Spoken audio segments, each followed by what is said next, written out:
Hey, yep, that's live. Let me see that. Okay.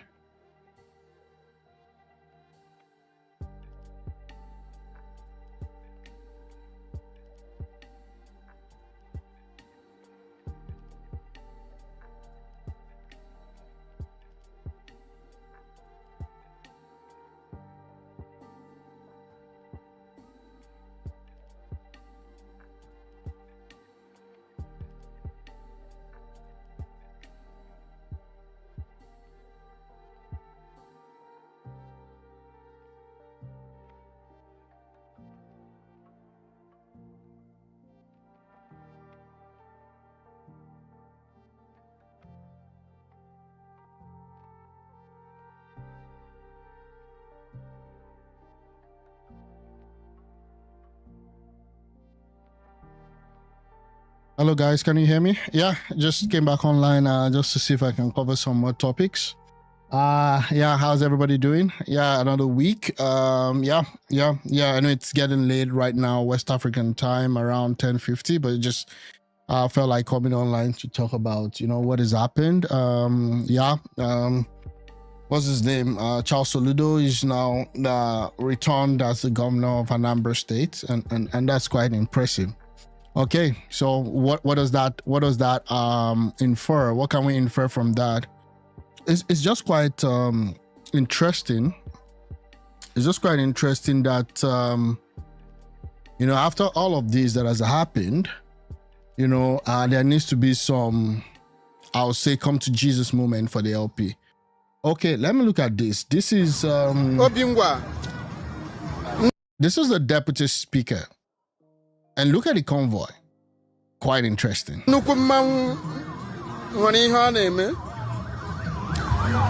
gasịkwa m na APC anọzi n'Abia steeti nwanne elegodo anya nwoke nwere ngabasị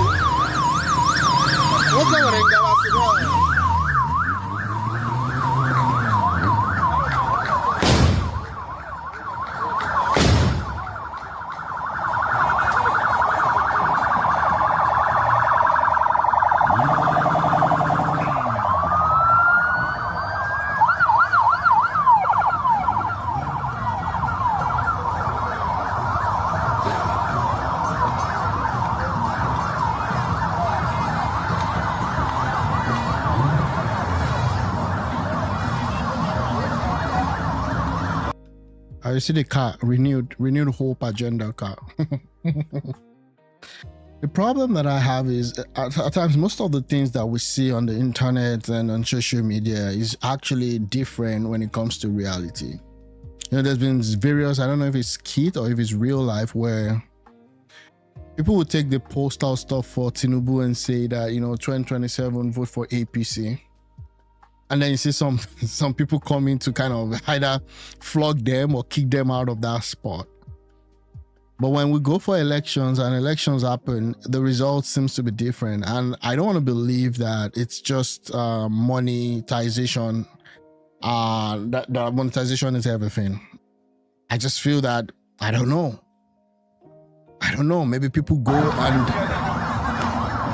Okay, so look at this. This is not the president. This is not the deputy, the vice president. This is not the Senate president. This is not the deputy Senate president. This is not the House of Rep member. This is the deputy speaker. Sorry, this is not the deputy. This is not the speaker. This is deputy speaker. Look at what they're spending on.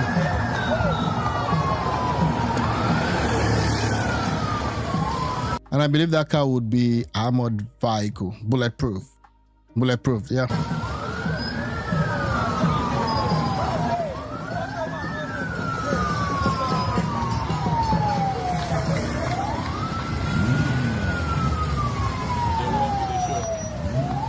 For sure.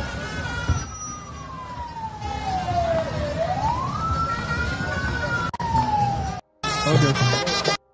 So this is the guy. I don't know why he keeps going to ANAMBRA, to Abia State, like every now and then.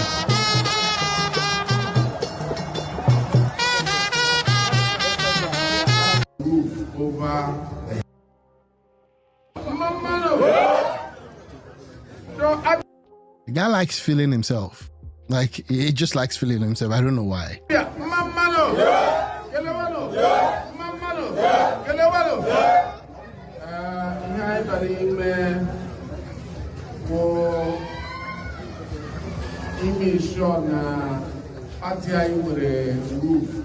I don't know what he's talking about. From the national chairman of the APC, PM of the states, chairman and all the leadership structure of our party.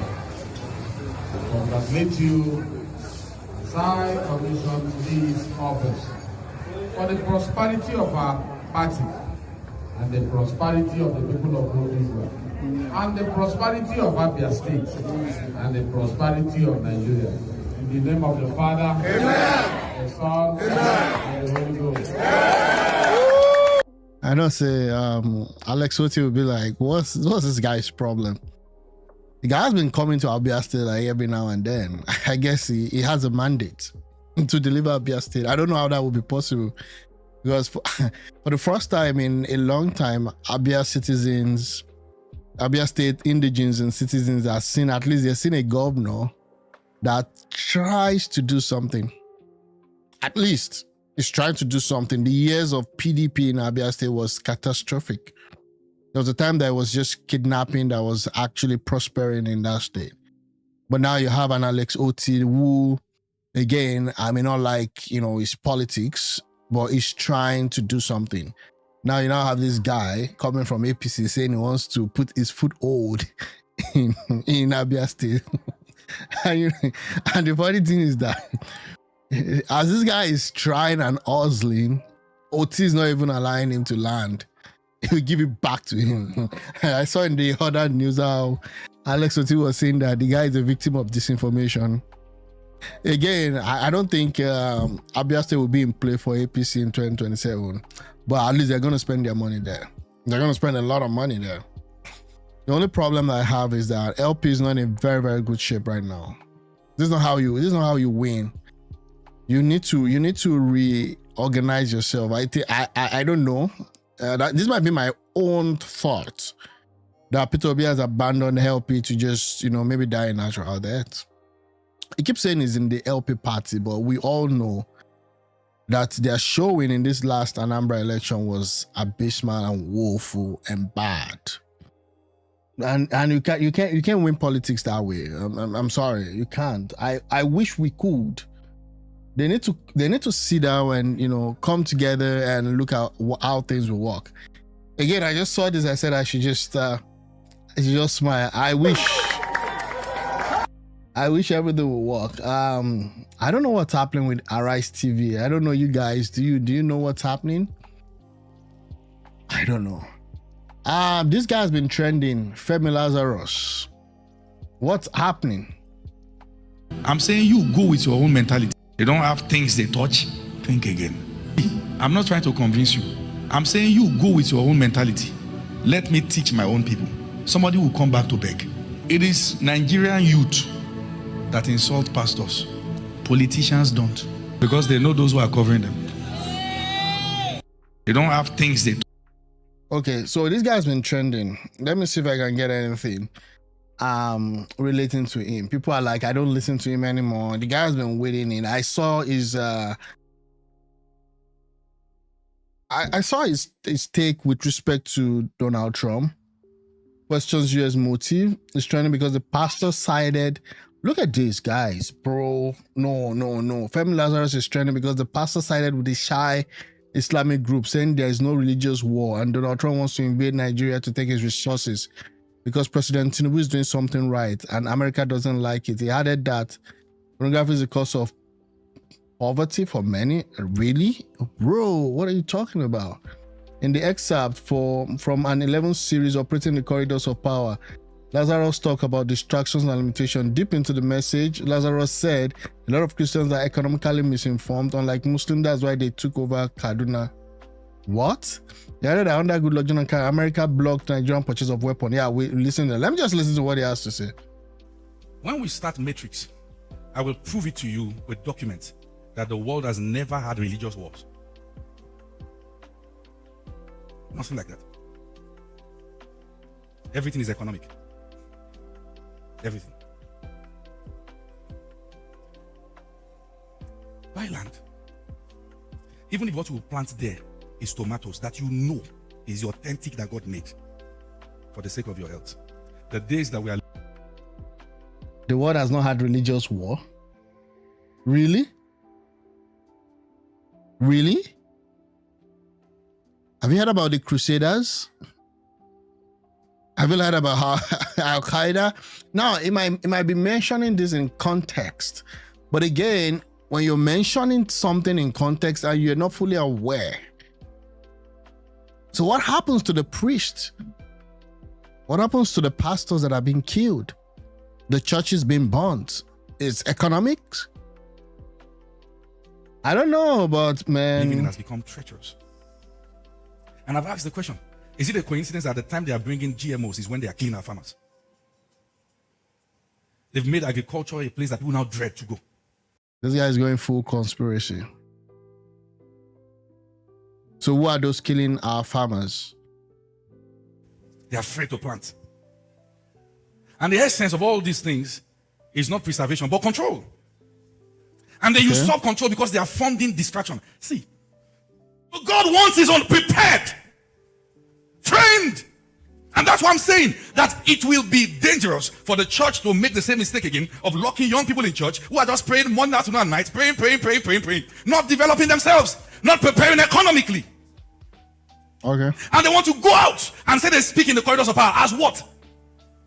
Yeah, I kind of agree with that, because at times I look at the take and the some of the discussions that I just get privy to, or at times when I kind of try to, just listen to how people analyze politics. It's quite unfortunate. Starting from the elections in 2023, even generally, the place of the church, how they should be actively involved, people saying things that they don't even have a clue about. But it's what it won't work. God needs sons. God needs sons. Look at the radical takeover of Islam in the north. You will not believe that places like Kaduna used to be strong Christian hub. They will finance their own, pump them with resources. Once they can enter once, it becomes forbidden. Can I tell you that almost now the same is established over Nigeria? Let me give you a warning. And let me beg you. Recently there's been clamoring, because I spoke about this last week, but I was wrong. So I want to put it in the best perspective. There's been clamoring by America that they are killing Christians in Nigeria. Okay, it is not innocent. Wow. It's not innocent. Okay. It is not innocent. Let's listen to what he's trying to say. When Goodluck Jonathan was in power, Nigeria needed to buy certain things to use in fighting that battle. The one who blocked us was America. We got machineries from a country, I don't want to mention that country, that was busy, and they were having victories in Sambisa, all other places. The one who asked them to be sacked later was America. They are showing interest because they know that will divide the country. Then they can come in. Anywhere they step. Okay, so again, I'm not unaware, that there is also the conspiracy that goes with, Trump wanting to come in. Trump has never said he was going to come in to invade the country. Whatever happens to a country that for almost 20 years now, but more seriously 15 years since 2010, you've had this terrorism that has festered for long, and you've not been able to put it under lock and keys, under control for 15 years. We had Pastor Adeboye speak yesterday. Adeboye was talking about this conversation with President Buhari when he was president, when he gave them 100 days. And then something happened after on. He didn't follow up with that threat. And this thing just festered all across the country. So in Femi's mind, this person speaking, is America that made sure that the terrorists that ravaged the central, the Nigerian, the North Central, Kwara State, the killings that has happened all this while, is saying and America blocked it. Okay, but you have to also understand that Trump is not just making Nigeria a country of a particular concern today. He made that Nigeria a country of a particular concern far back as 2020. It was Joe Biden that took it out. And I'm not also unaware, that there's also economic interest. I'm not unaware that as we speak today, people are taking over resources from the north. Okay? They go into the north, they excavate all of their resources, they take some of these rare earth minerals. I'm not unaware that China already has a strong footing in Nigeria. And I don't know how many stuff we've actually signed and put Nigeria into that the Chinese could have a claim in the future. But you have not even given us the pathway to solve this insecurity problem. Bonds. We have our internal problem, but we should, it is difficult to talk to Nigerians. We have our internal problem. Don't you know that these guys are already taking, they are moving as fast as they can. They're now in North Central. They were in Owo. Owo is Southwest, for your information. Owo is Southwest. They killed 50 people, not this year, not last year, 2020, I think it was 2023 or late 2022. I can't remember the exact month. I think it was in 2022. 50 people just gone like that till tomorrow. Yeah, they arrested some people, but is that all? So when you come here and start saying that America is interested in the resources, I might not doubt that, but I'm saying that, so what? How long do we want to allow this to continue? Because as far as I'm concerned, it's like these people are too powerful for Tinubu to handle. And if there's any country that is richer than, in terms of mineral resources, than any country in Africa, it is Venezuela. Anywhere there is wealth, bonds. Anywhere there is wealth, bonds. So now you're referring to Venezuela. Do you know what happened in Venezuela? Oh, that it's also the United States of America, right? That's what he's trying to tell people. Oh, it's the US that went to Venezuela and destroyed Venezuela. No. Venezuela is a victim of communism and socialism. That's what happens. When you tell people that you don't need to work, we're going to give you everything you need. So what happens is that wherever you see a corrupt government, over time, they destroy whatever good the country has. When these guys took over in Venezuela, everybody was happy. It was like, we're going to expel the rich people. The government literally took over Venezuela. They started giving people their basic, income, basic need. The problem with socialism is that at some point, the government is always an expert in mismanagement. That was what happened in Venezuela. So then how did Venezuela become a disgraced country? Because that's the term now that Trump is using for every country that cannot get on his feet.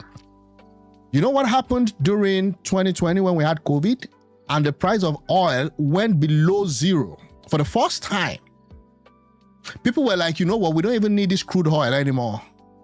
So the price of crude oil went below zero. The major source of Venezuela was their wealth that comes from natural resources. But because the leadership were corrupt, it was a socialist and a communist system, and they felt like they could do everything they can with oil. Oil prices went as low as below zero. The whole country fell apart. That's not you can't blame the US, the West, for all the problems. The US also is responsible for some problems, don't get me wrong. Okay? I'm not here to cozy up to the United States. They have their own bigger problems too. But for you to say that it was the US that went to Venezuela to destroy Venezuela, that's not true. Because we saw the bread lines. They couldn't even afford to buy drugs and medicine and medications because the government took over everything. And then there was corruption. And then oil prices fell globally. And then they entered a season of brutal recession and depression, or whatever you want to call it. There was a picture of someone in Venezuela where they took his picture when the government came into power, And then they took his picture after the government was able to mismanage that country. It was wild apart. That's what socialism does. When you think the government should provide everything for you, and that was where we were going with full subsidy. Because we wanted the government to be paying, for full subsidy. Oh, why are the evil politicians just the only person benefiting from it? Everybody was benefiting from subsidy. It's just that a little group of people were actually amassing the whole thing. And that was why Tinubu said this thing has to stop. But I digress. So again, it wasn't US that went to Venezuela to destroy Venezuela. Venezuela was already being destroyed. And once that happens, the US will only come when they see a crack in your system. The world is evil on its own. There's competition everywhere. The US will only come in when they see that there's a crack. So the question should be, what will Tinubu do in the next 3 months max to solve this problem? Because I don't see a definite approach to solve this problem. Be careful. Be careful so that less they seem to be bringing help, but the idea is to penetrate and keep you bounded. There are countries that once they complain about your country, you are doing something right.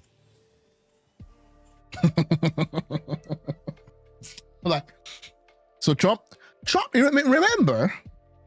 remember, Trump was the one who single-handedly, with the help of Turkey, so don't let me say single-handedly, but if ensured that ISIS collapsed. Now, you started this sentence to say there's nothing like religious war. That is all economics. No, that's wrong. That's wrong.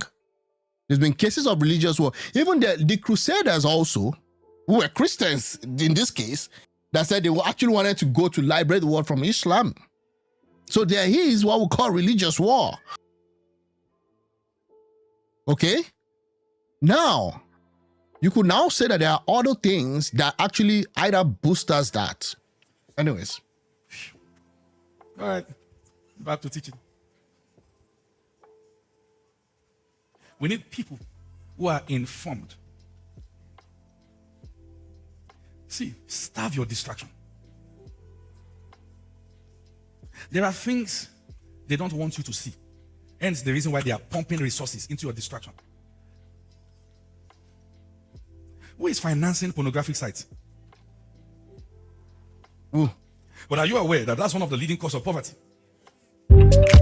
Who is financing? I don't know if you answered that question, but again, most of the people financing that, they're from Israel. They are from Israel, the seed of Abraham. Huh? Okay, so again, that's one of the things I know it's been trending. Let's see this. How Buhari stopped us from fighting Boko Haram, South African machinery. See that? But he said, oh, the US didn't want to just sell weapons to us. The problem is this, and one of the things that I was able to deduce from that, and I might be wrong, okay? I don't get it, some things right. I might be wrong. Was that the federal government, in the case of Nigeria, was complicit. I'm sorry, during Jonathan's time. How on earth did these people were able to conquer so many local governments during Jonathan's time? Now, there may have been some people outside of the country sponsoring that. The job of the number one citizen of a country is to ensure the security of life and property. We eventually got the weapons. But what you won't tell us is that the United States of America were concerned that there were people in the rank of Jonathan that were directly also in bed with these terrorists. And I don't think that has changed. Even APC too, I can rightly say, because it's the same thing. I mean, PD, APC, right? So what are we talking about? Buhari was not able to defeat this problem because he didn't even have a clue what he was doing, unfortunately.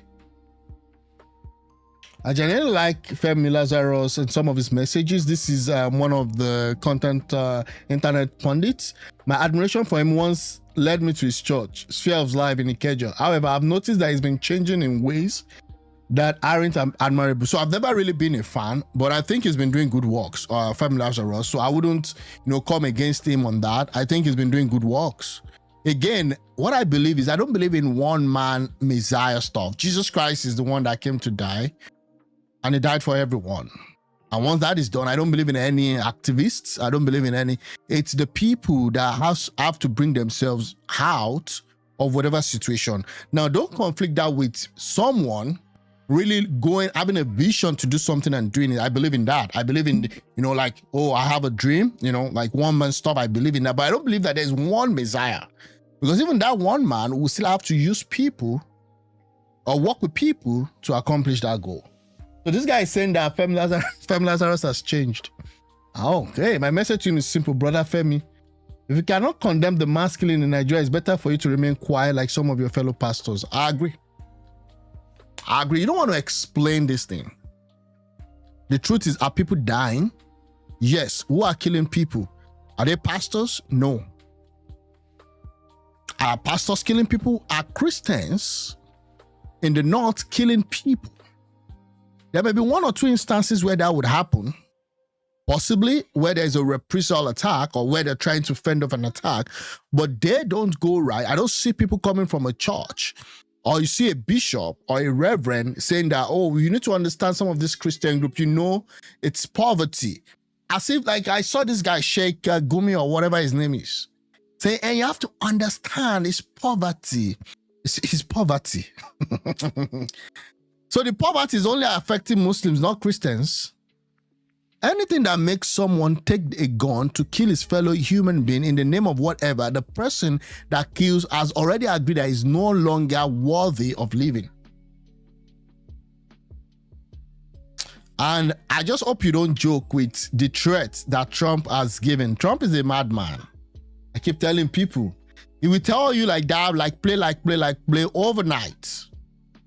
And for you to think that they don't know what is happening, or they don't know where these terrorists are hiding, or they don't know that some of our government officials are complicit in it, you must be joking. For you to think that the United States of America don't know. For you to think they don't know. The only thing that is stopping them might just be that, territorial integrity. That might be the only thing stopping them. Because at the same time also, they understand that if the people of a country decides that, this is the best way for us, except there's a compelling reason. And I'm going to go to one of the compelling reasons too. There's also an economic twist to that. And the economic twist to that is this. I agree that Nigeria is also trying to pull its weight from the economic front. Ditto Dangote. So this is where Dangote comes into play.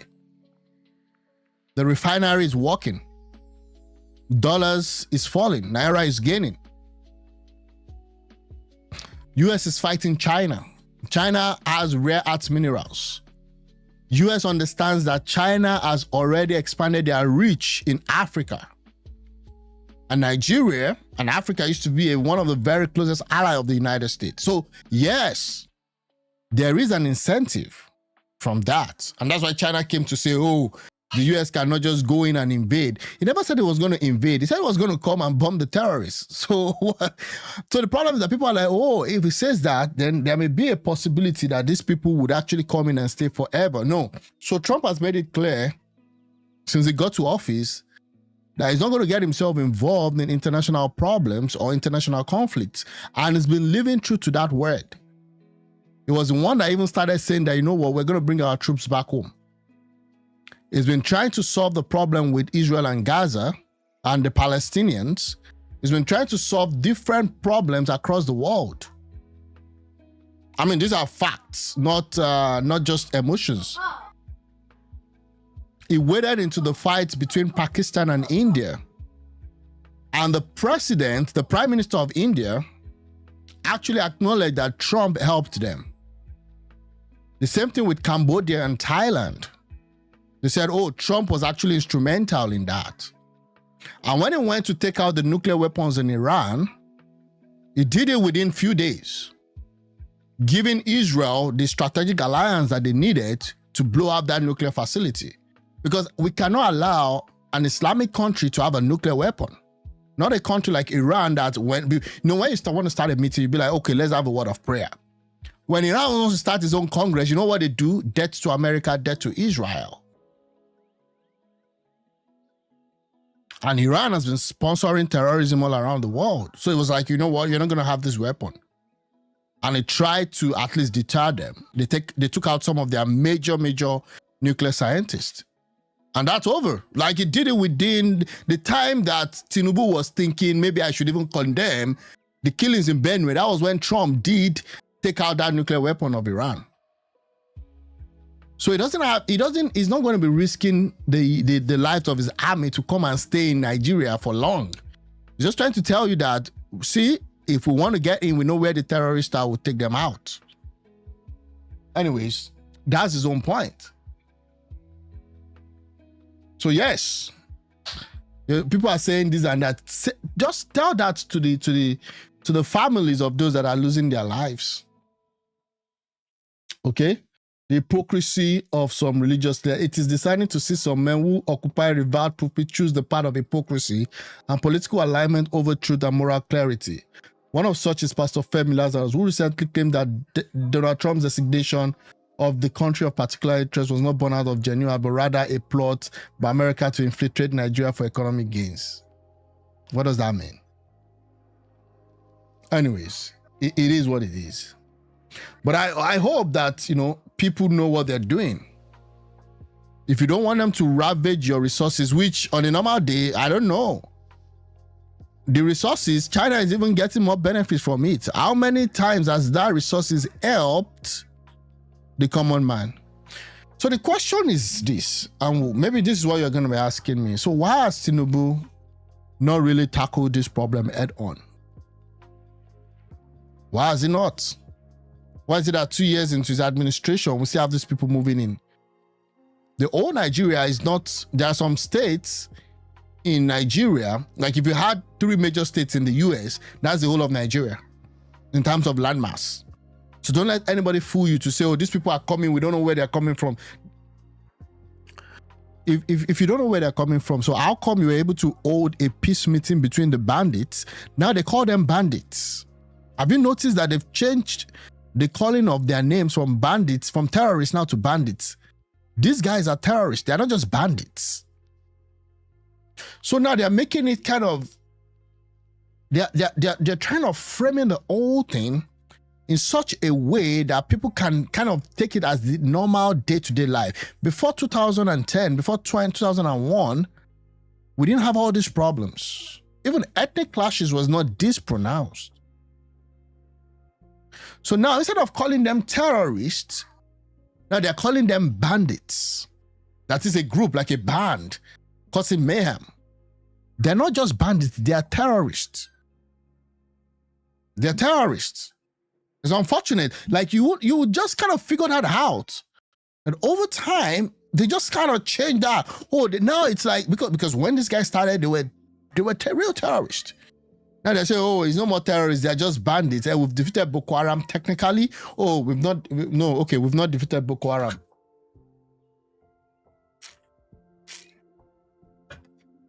Then what is it? But again, it is what it is. We'll see what happens. Let me see this. The level of interference by the Obama's government was very overwhelming. It's not as if I couldn't have won the election even with that. But if, by my own thinking, and also the way some other people look at it, they go outside the normal diplomatic relationship, then it should be mentioned. Okay, yeah, we're not unaware of how Tinubu went to the US then to cozy up to the US. To Nigeria at the eve of election, after Obama even issued a statement directing Nigerians to vote for the next chapter. Again, I don't know. Maybe tomorrow I'll change my mind. I'll change my mind about Obama. Obama has been one of the major disasters that the United States ever had. Did nothing for the blacks in the United States. Is that how you belong to that clique of elites? Then if you're black, then you're good. But the common guy in the hood never felt any good thing from Obama. I would even say that, what happened during Obama? You had all this extremism in terms of in terms of social justice and all that. That was the major thing that was happening then.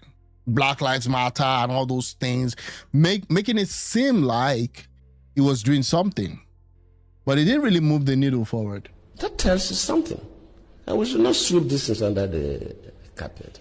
If a foreign country, whether African country or even America or any other country, interferes with our own elections, we should mention it. I agree. But unfortunately, Jonathan didn't have what it takes. He didn't have what it takes.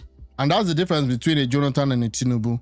I still believe that Tinubu might be able to salvage this whole situation, even though I'm not happy with, he has released a statement, he has changed the service chiefs, he's trying as much as he can. I don't know, but maybe he's doing something, right?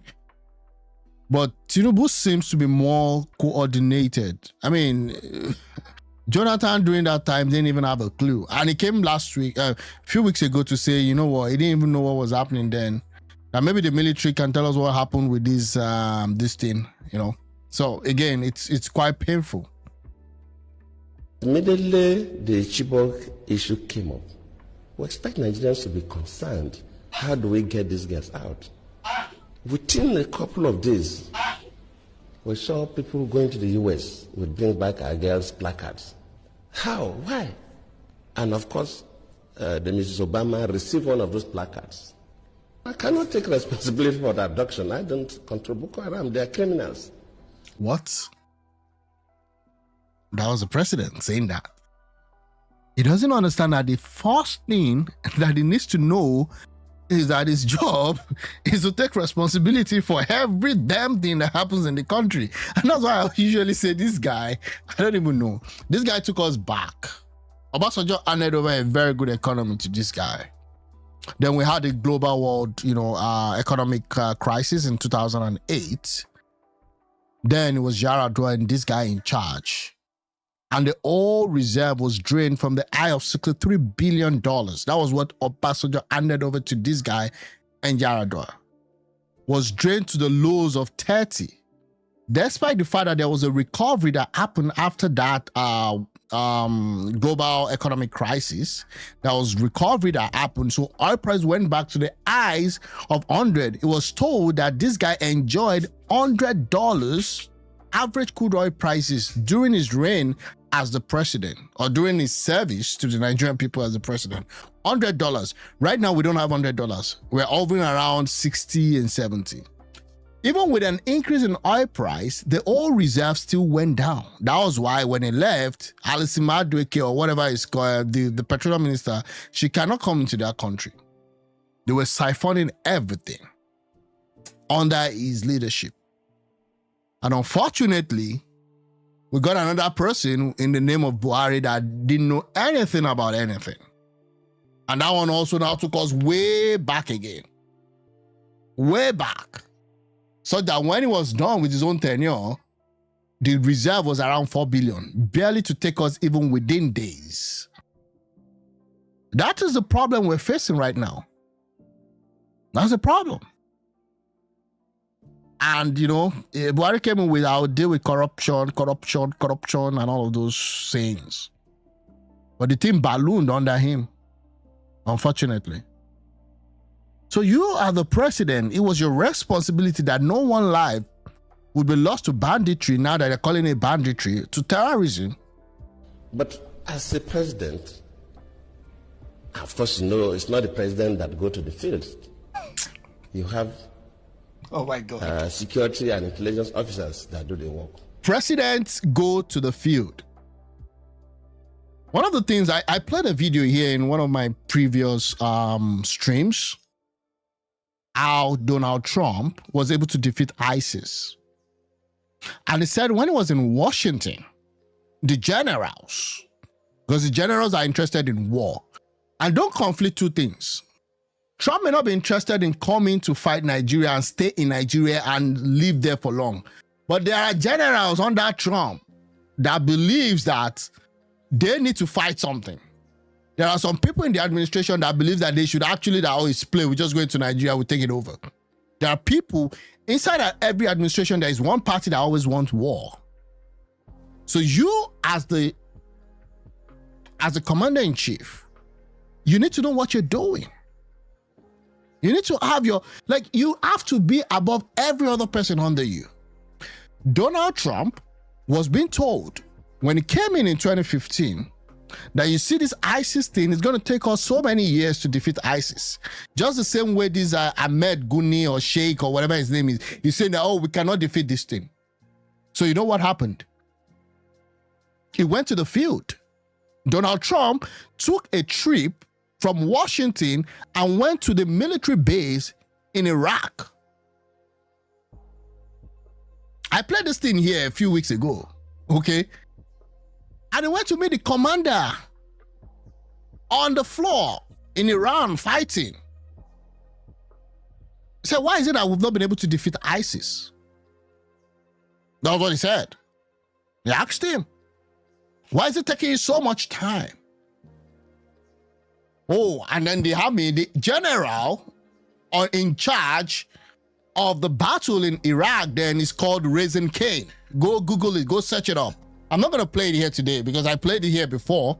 Maybe one of these days I'll bring it up again. And I was advising Tinubu that this is how you go after it. But I understand Tinubu is in a very delicate situation. They can kill him if he's not careful.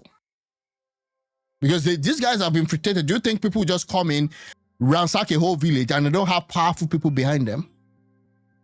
So Trump went to Iraq. I don't want to digress. And he said, how long will it take for me to defeat ISIS?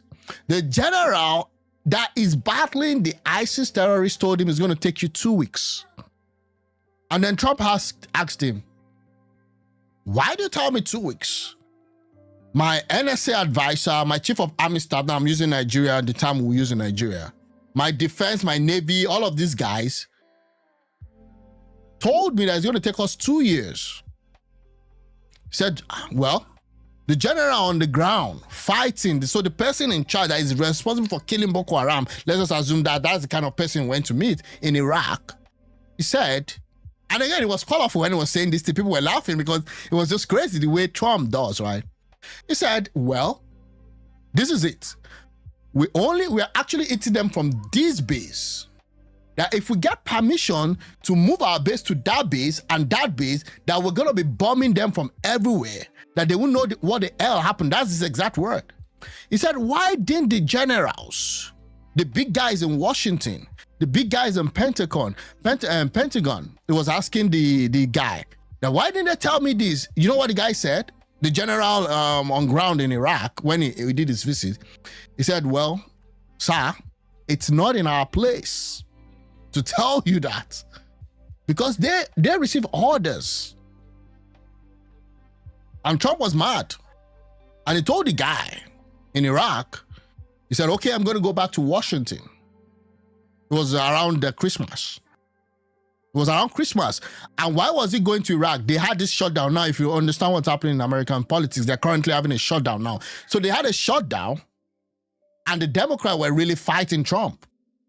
And they felt like, you know what, instead of me just sitting down here, nothing is happening, the government is being shut down, the Democrats are not making deals, let me just go to Iraq and see what's happening there. He went to the field. Now, Jonathan here is saying that he doesn't need to go to the field. So he went back to Washington, according to the story. Definitely, you know what happened when he got back to Washington. He gave them that order. Move your base, destroy ISIS within 2 weeks. When ISIS fell, true story, nobody was expecting ISIS to fall. It was so bad that the caliphate got destroyed. Do you know the problem now they had? The problem was that, how do we take back our people? Because now ISIS has been destroyed. They were already in camps and all that. And when the battle was raging then, people flew all over. From Britain, from UK. People flew from all around the world to join ISIS. There were ladies that got tricked into flying to be the wife of the ISIS commander. So you can always say, oh, it's a mental thing, it's a mental state, it's an ideological. No, terrorists, you don't negotiate with them. So ISIS fell. Now they were able to dismantle their guys, and some of them surrendered. Now the problem was that not all of them were Iraqi citizens.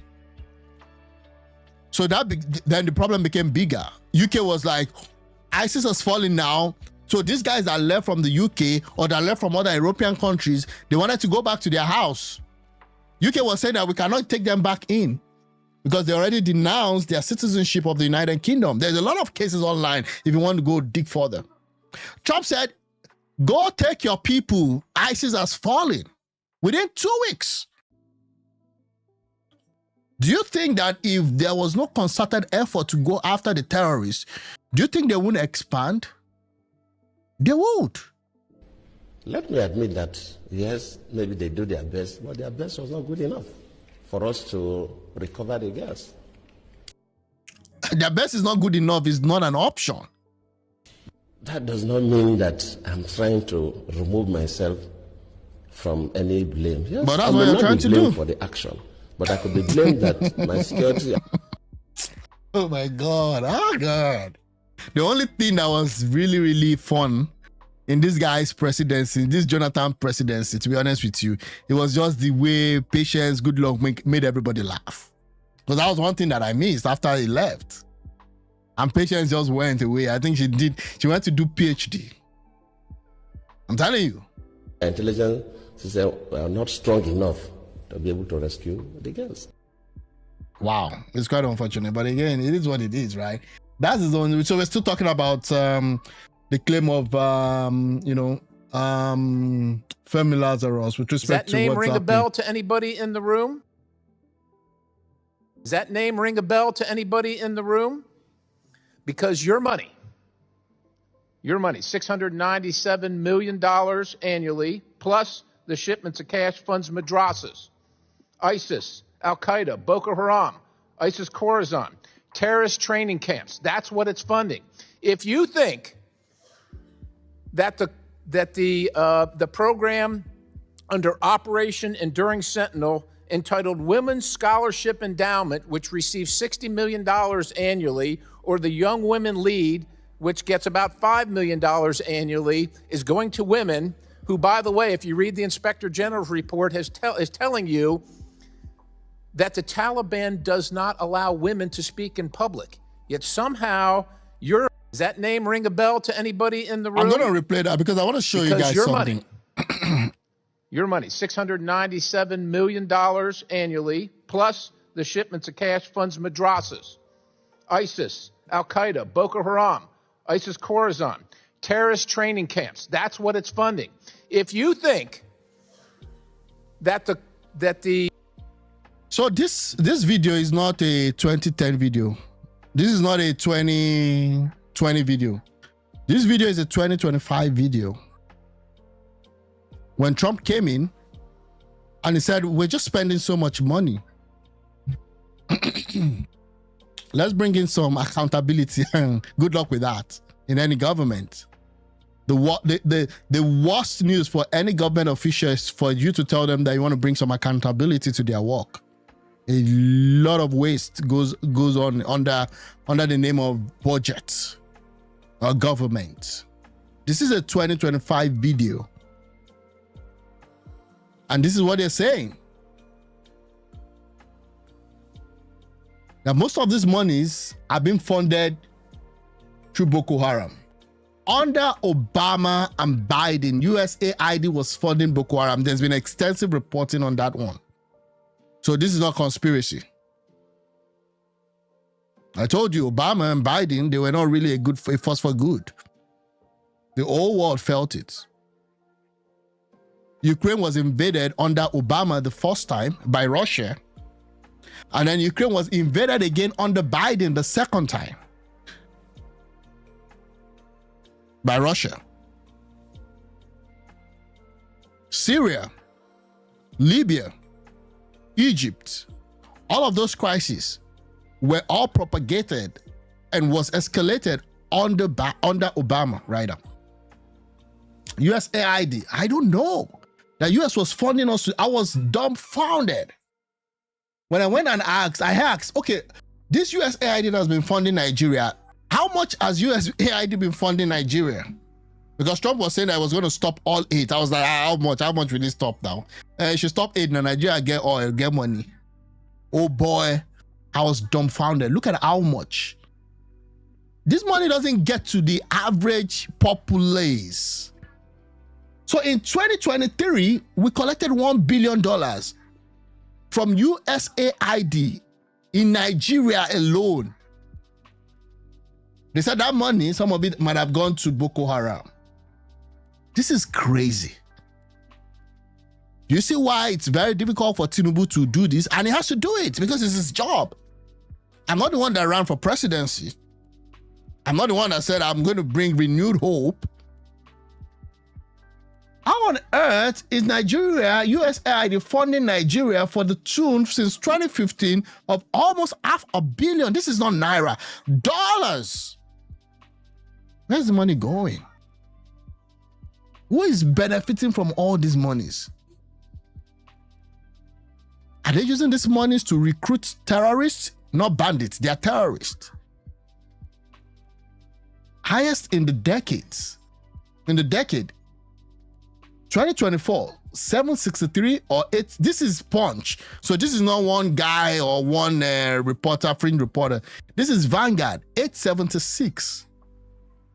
The primary source for this data is foreignassist.gov, the United States government official transparency portal. There's a big problem.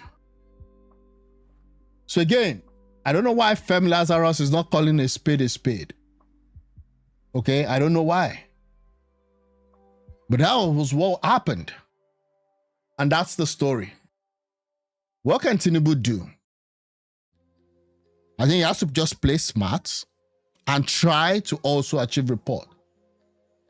Dear Apostle Femi Lazarus, gone are the days of half-truth. Someone should please send this to him. Okay, let me see if I can listen to this. 10 minutes and that's too long, but I'll try. I might not listen to everything. Jonathan was in power. Nigeria, okay, we've seen this one. Okay, we've seen this one. You heard Pastor Lazarus say when Jonathan was needed to buy some things, that is buy ammunition, America blocked us from buying this ammunition. Oh, yeah. What he failed to tell Nigerians, especially his audience, is this: that a certain set of Nigerians were clamoring and were antagonizing the then Jonathan's government, okay, that made America pay attention to their cries and refuse to sell these arms to Nigeria. Well, that's another point. Yeah, that's true. That mercenaries were doing the job of taking out these terrorists. True. Who brought these mercenaries in? Jonathan. Why did Jonathan bring in these mercenaries? Because some certain people had caused America to blacklist Nigeria from getting arms. Jonathan had to hire mercenaries to come in to do the hard work. And these mercenaries were stopped from continuing their job, not under Jonathan, but under Buhari. He failed to mention that also, that it was under Buhari that these mercenaries were stopped from continuing their job. And who brought in the Buhari's government to power? On whose back did the Buhari's government rise to power? The Buhari government rose to power on the back of the Americans, led by Barack Obama. So what he's failing to tell Nigerians in this his video, or in this his in what he has been saying, is simple. He has failed to call those that actively played a part in making Nigeria being blacklisted, that played politics with the lives of Nigerians. And those people are the current people occupying power in Nigeria today. Yeah, what goes around comes around. I mean, this stuff has been trending, especially what Tinubu tweeted. Tinubu acknowledged that Christians were being killed in 2014. Tinubu acknowledged that there was that was systematically targeting of Christians in 2014. So what has changed? He's now the president, and this has been a real ridicule. So this is my problem with his submission and with. Okay, so again, that's what he wants to say. Yeah, I'm gonna move on. Still talking about Fem Lazarus. Okay, that's it.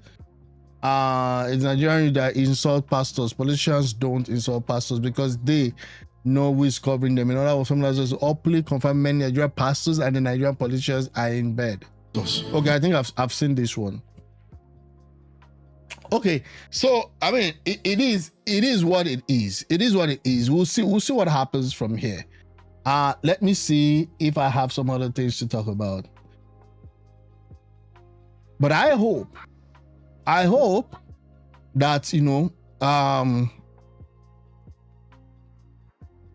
that Tinubu gets himself, you know, best people that can do the job. And again, he should not be ashamed to say the truth and let people know, let the things fall, whatever is going to fall. Okay, Soludo, the election is not just a victory. Let me listen. This is the moment to say congratulations to the ANAMBRA. Okay. You have spoken. Okay. 4 years ago, you spoke. You gave us your mandate. And then, of course, ANAMBRA experimented the first time with beavers in that election. Extremely very low turnout. You elected us with 112,000 votes. In this one, you spoke loudly. This election and this victory is not just victory. It is history made. Big history. Because in the history of Anambra's politics, you look at the bit in terms of the percentage of registered voters that voted in this election, about 22%. Never before. You've broken the 20% glass ceiling, as it were. In terms of percentage of votes actually also made to any incumbent. This is the third time a governor has been elected, re-elected in Anambra's history since the beginning of this republic, since 1999. In 2010, you re-elected a governor with about 31% of the votes cast. In 2017, you re-elected a governor with 56% of the votes cast. In this one, they were very emphatic, very, very emphatic by re-electing a governor. Yours sincerely, and my deputy, Dr. Onyeka Chukwuibezim, with 73% of the votes cast. Again, I don't know. I don't know this Anambra election, right? I have a very mixed feeling about what happened. I saw the vote buying, but again, I don't think it was the vote buying that really swayed people. It was just that Anambra is Abga is Anambra. That was what I said earlier today. But what was really disturbing to me, and the real problem is, and again, I'm not an LP guy. I'm not an obedient. I don't believe that politics, because there's been a politics of kind of, you know, excluding a lot of people instead of growing the tent. You know, that's unfortunately that's what it is. But what LP got in that election is quite painful and alarming. 10,000. It would have been better if they didn't even have a candidate. That is, if you add what LP got to what ADC and what PDP got, it wasn't even close to what YPP. I don't even know who the hell that is. It's not even close to what YPP. That's another guy. He had 3,000. How on earth will you tell me that a Peter Obi that was a governor, it wasn't as if he was coming from another state. Peter Obi was a governor in Anambra. And I'm not saying that Anambra shouldn't still, you know, honor that their tradition of being an Abga stronghold. That's not what I'm saying. But APC even had 90 something. You could say, oh, they bought everything. I don't think so. A 10,000, I don't even know what to say. If you're looking for a clue and signals, leave all the noise. Look for a signal of what's going to happen in 2027. Slowly but surely, it's already revealing itself. We're very humbled by this, being a show of solidarity, show of support, and your very emphatic statement that you stand with us. We applied for this job. You employed us 4 years ago, and we were sworn in probably three and a half years ago. And all I can say to you, like we said throughout the campaign, is that you haven't said anything yet. Well, look at the results. Out of 326, so probably about 321. 21 governments over 21. So we used to say 21 over 21. This one will probably be in terms of the words. Yeah. About 97. We're turning on to gear 4 in our employment for the next 4 years. Okay. And then again, a sense of gratitude and getting better and better and better. And it is fair to say that this is the best. Yeah, that's it, that guys. Yeah, that's it. That's a victory speech for Soludo. And that's what it is. I think also now the focus will then move to Ekiti state elections. I don't even know when that one is. So I think the two major events again before this year runs out is the Ekiti state elections, and also the PDP convention. Because I learned that Wike has been trying to foment a lot of trouble. I don't even know what that guy's end goal is, to be honest with you. I don't know if you know, you can let me know. I don't know what Wike's end goal is, because the guy has successfully destroyed the PDP. And that's it. Yeah. Okay, so moving on. Showore is bashing this guy. This is a new video from Regina Daniels. Okay, so again, as Regina just posted this with the TikTok, the new cornrow inspired the video. Anyways, I hope she finds peace. Let me see. We've seen this before, the final result. This is why people even got 37 at the end of the day. I thought it was 33. This 38K.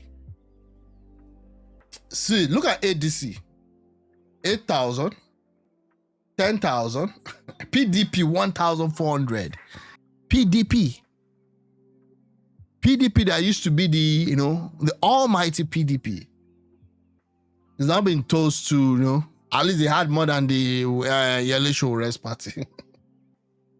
Wow. That's crazy. Okay, so people are saying that Femi Lazarus, the reason why he's not been able to come out is because of this.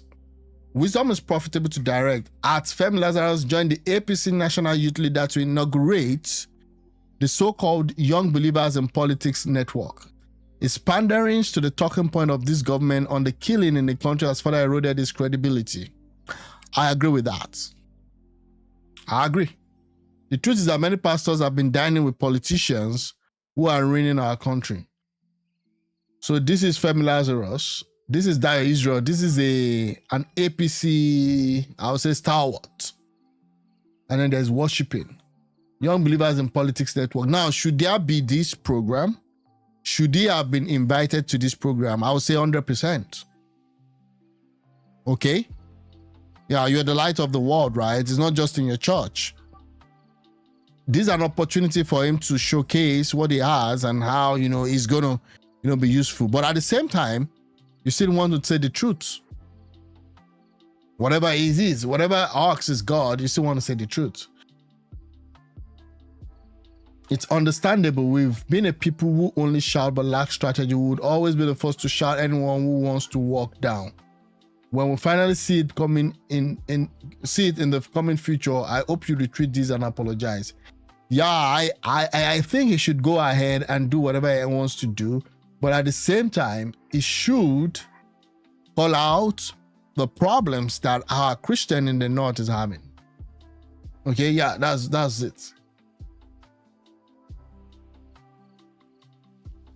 So now Tinubu is trying to use the geopolitical groups to talk to the US. ECOWAS wants US to stay off Nigeria internal affair. AU wants US to stay off Nigeria internal affair. China wants US to stay off Nigeria internal affair. Tinubu refused to call or visit drum or even send his minister to the US. Tinubu is trending and speaking through those I expected him to speak through. Obi would have been in the US. Okay, I don't want to go into Obi and Tinubu. This is Tinubu's baby. Okay, this is not Obi's baby. People are like, oh, Obi is not saying anything. I mean, I wouldn't want him to get himself. This is Tinubu's baby. This is Tinubu's problem. He should solve it. We'll see what happens. We'll see what happens, but it is what it is.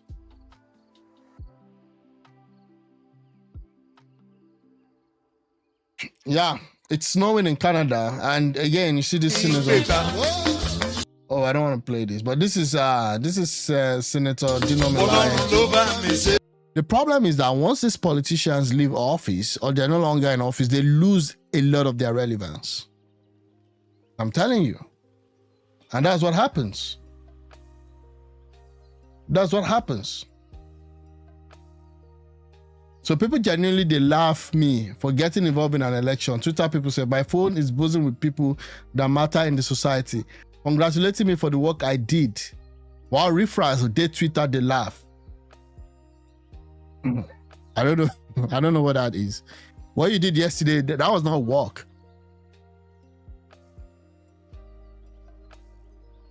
You and your principal were only able to deliver just 10,000 votes out of 500K plus.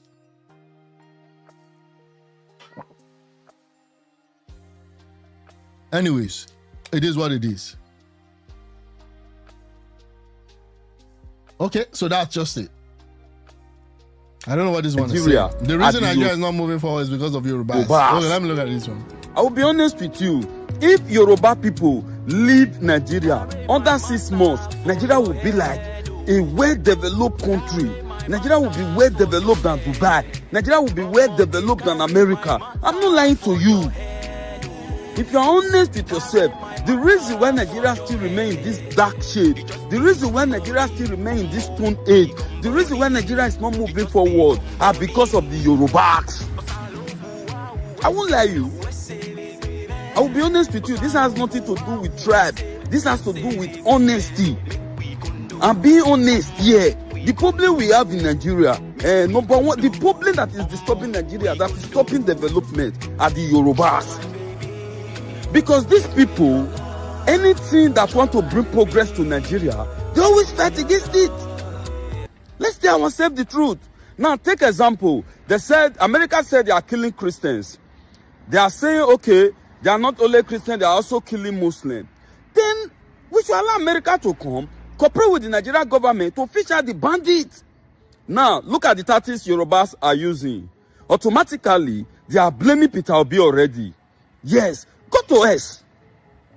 They are blaming Peter Obi. They are blaming Igbo. They are blaming IPOB. I don't get it. That's why Nigeria remains the way we are.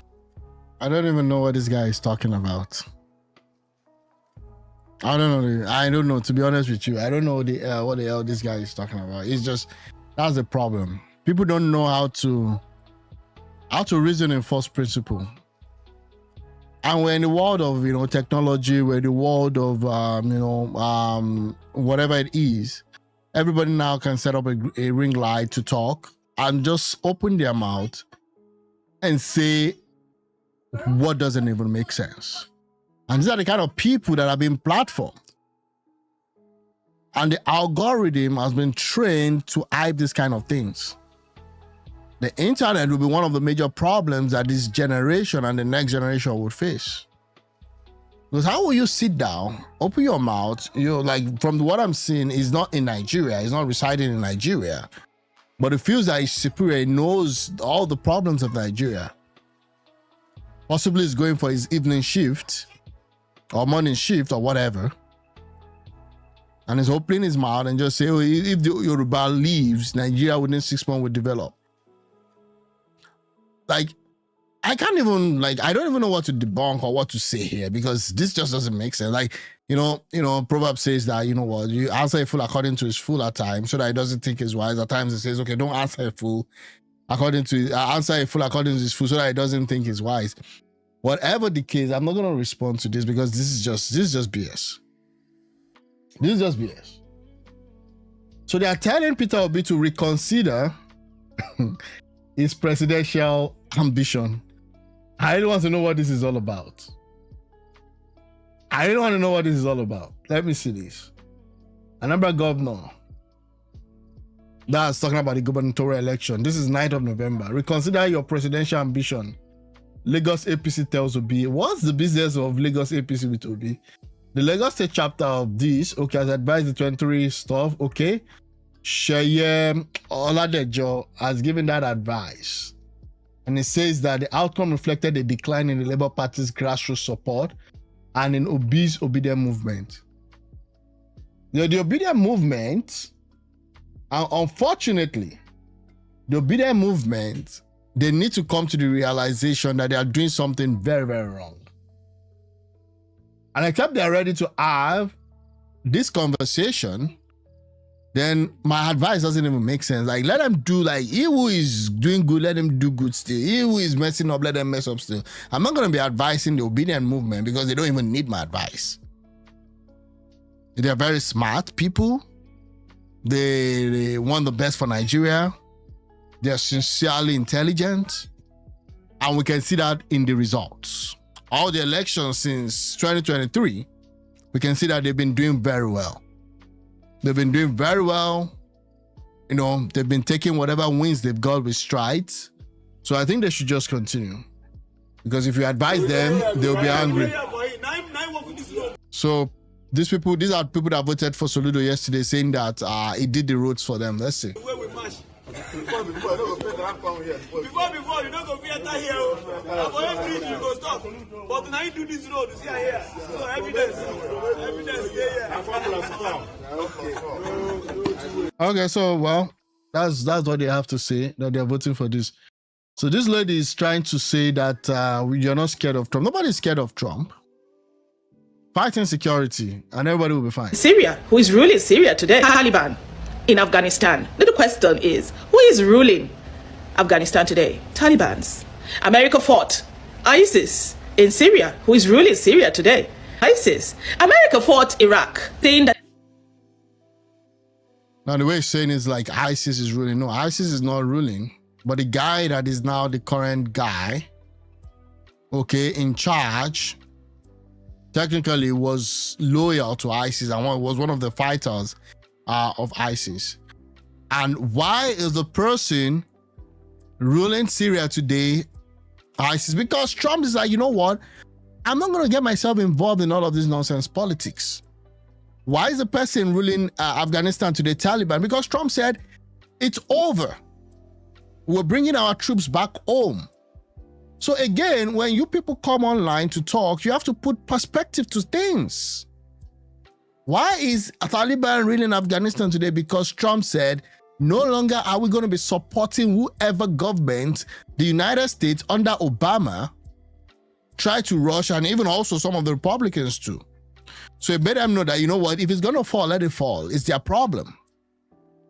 And again, I'm saying Trump is not looking to invade Nigeria, but it's trying to tell you that you have to take care of your own homeland. It is fighting Al-Qaeda. Guess who is ruling Iraq today? Al-Qaeda. So when we say we don't want America to come, it's not because we're afraid America will come and destroy us. America only fights the weak. America is just a propaganda. See this lady, I would have loved she used the same energy to go after the terrorists that are killing Christians in the north central, and even those that attack some worship places in the southwest. Okay, but now America wants to, like, the spotlight is being shown. Oh, we don't want America. But why don't you also say that there's a fundamental problem in the north? They're just drama. Everything about America is just drama.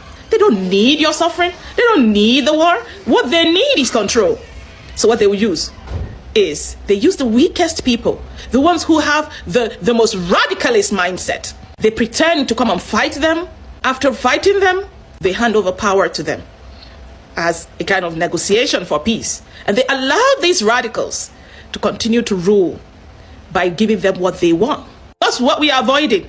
So for you, the IPOPs, who are relying on America, thinking they're going to come and fight Muslims, unfortunately for you, nobody's saying, you see, that's the problem. America never said they were coming to fight Muslims. America never said that. They said they were coming to fight terrorists, except you're telling me that it's the same thing. That was what America never said they were coming to fight Muslims. It was specific. If Nigeria does not take care and get rid of the terrorism in its country, then they will have no choice than to come in and make it fast and go. Nobody's going to sit down with you and try to safeguard your country. Story is going to shift, even if that happens. And it will not even happen. So my dear Muslims out there, and Ari, with those of you who are a bit worried, this is just drama. Can you imagine? So you're saying the Muslims are worried, but it's not coming for the Muslims. Are the Muslims in support of what is happening in the North? I mean, that's a sincere question. America, U.S. has Muslims. I mean, they have Muslims in their House of in their Congress. Okay. Saudi Arabia, one of your major, I mean, that's where you go to pray. I think that's Mecca, right? Saudi Arabia is a Muslim country and they're an ally of the United States.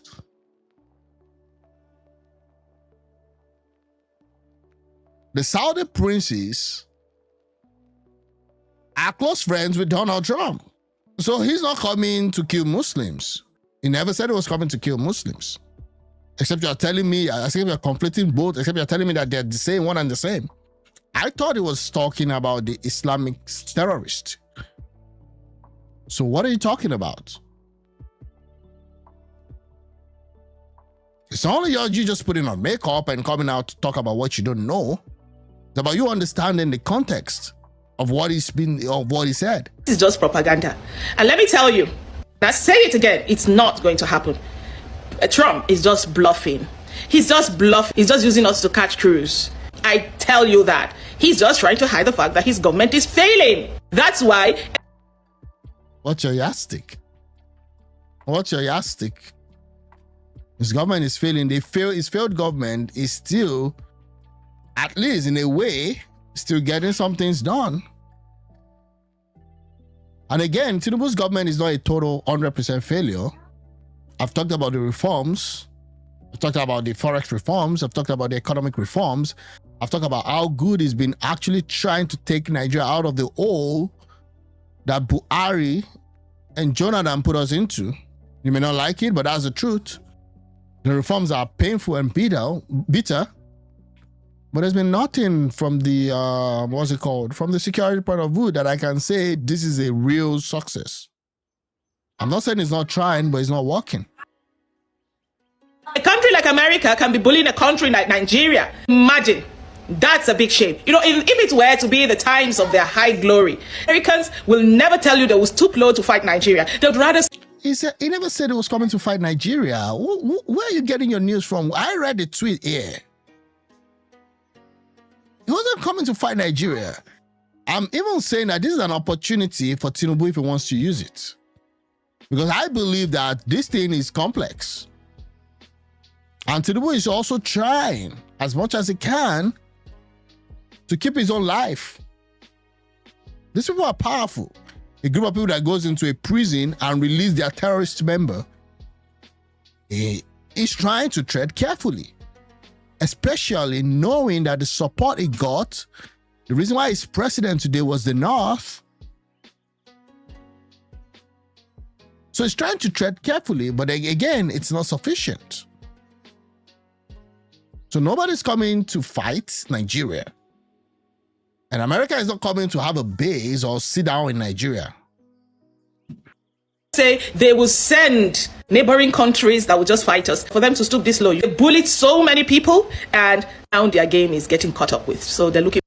That's the same person that had Israel, had Egypt, had Saudi, all of them over at the table trying to at least bring peace to Israel and between Israel and the Palestinian few weeks ago. He's been helping to resolve the Ukraine and the Russia war. These people don't know what they talk about, unfortunately. For new centers to bully. And then the world has got up to know them, that they're not the highest superpowers anymore. They have competitors. They are scared of Russia. They are scared of... America is scared of Russia? Really? I mean, you can say China, I would agree if you say China, but America is scared of Russia? Really? Russia that cannot even defeat Ukraine, that they said it was going to take them 3 weeks to defeat Ukraine, the war is still going on. And the reason why Russia has not defeated Ukraine is because of the help of the United States of America. So again, anyways. China, they're scared of North Korea. So what do you have anything to fear about? America is scared of North Korea. My dear Muslims, nothing is going to happen. All right? Nothing is going to happen. And this is why it becomes very difficult to get rid of terrorism in Nigeria. That is why I would give more respect to a Muslim in Dubai. I'll give more respect to a Muslim, even in Saudi, than an average Muslim. Now, I'm not saying that some of them are not good, than an average Muslim in the northern part of Nigeria. I'll still give more respect to Muslims in the southern part. You guys are not calling out the problem. You guys are not calling, you're part of the problem. You're part of the problem. I'm telling you. Look at what she just said now. Look at the framing.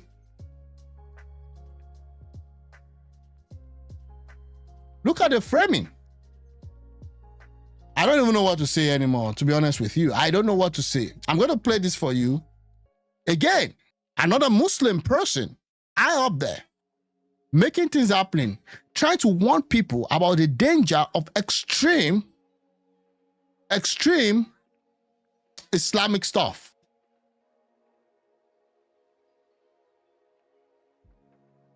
I'm telling you. Oh, Muslims, be happy. And these people are killing Muslims. These people are killing Muslims. This is a minister. Okay.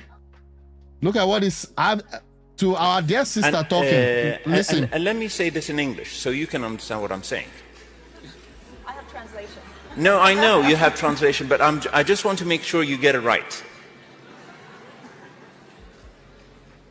There will come a day that we will see far more radical extremists and terrorists coming out of Europe because of the lack of decision-making, trying to be politically correct, or assuming that they know the Middle East and they know Islam and they know the others far better than we do.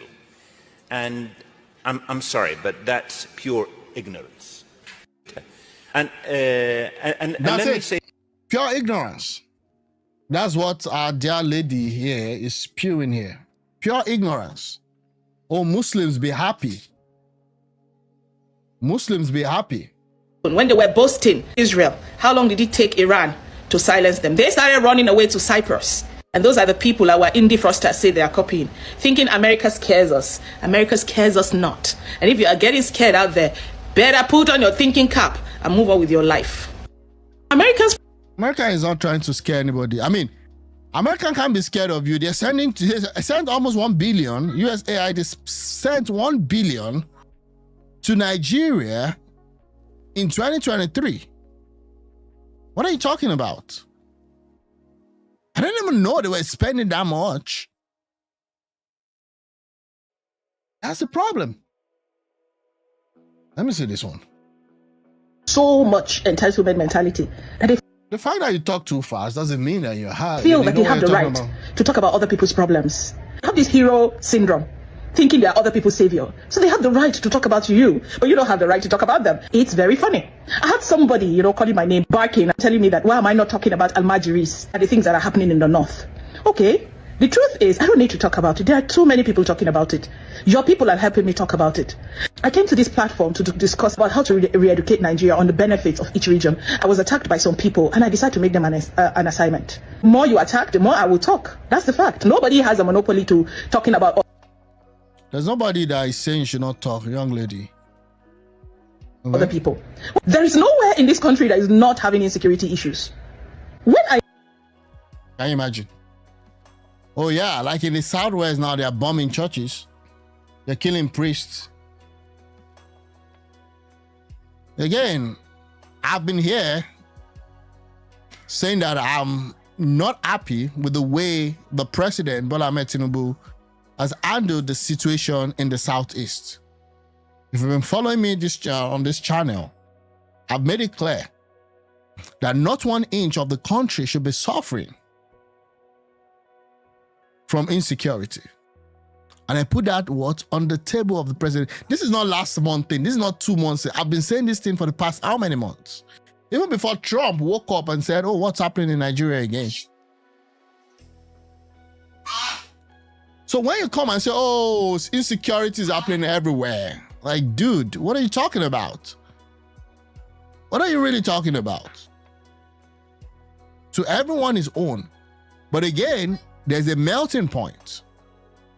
And to the fact that the people killed, more importantly, in the northern part of the country, there's been targeting, except you want to tell me that these people don't target Christians. Oh, Muslims get killed too. Yeah, I've explained that again. Retard. You have to understand, it's a strategic cleansing of the Christian strength in the north so that they can dominate that and cause a major problem. You know, in my history, the history of how I grew up, we always tagged this in the fraudsters. When they open a shop, you hear people talking that, oh, he was formerly an armed robber. You know, he was formerly a thief. He's an armed robber or stuff like that. We knew them that they were the first criminals in this country. I'm telling you, I can bet it today. There's a crime that's happened in the eastern part of Nigeria in terms of unaliving somebody. Why is it not attributed to either their religion or a particular group? Because their religion, okay, they don't have a sect that is fighting based on religion domination. It's clear as day. It's clear as day. Are there tussles between religions? Yes. But it's not to the point of unaliving someone. Okay? So again, you cannot come here and try to sugarcoat the truth. What is happening in the Southeast is a big problem. But again, you cannot attribute that to any religion because they don't do that in the name of religion. Whatever it is that they're doing, which is also terrorism, has nothing to do with religion. But I cannot say that with the extremism that is happening in the northern part of the country. And I'm not talking about Muslims, peace-loving Muslims. I'm not talking about them. The West, because the West always talk down on Muslims. So every Tom, Dick, and Harry just feels like he has that guts to just attribute everything to Muslims. Everybody talks about Muslims. At the moment you just step in and talk about them, they bark like raging dogs. You know, go and check all of my posts. When I talk to my fellow house people and I tell them, okay, these are some of the corrections we're going to make. The comments. You've been talking to them for how many years now? Sections are quiet, silent. It's still the same people who will come and start to insult. My dear, I'm not going to talk about Almajiris. You have been talking about them, so you've done that responsibility already. I want to do what nobody's doing. Talking about people who feel they're too proud to be talked about. The moment you talk about them, they just enrage.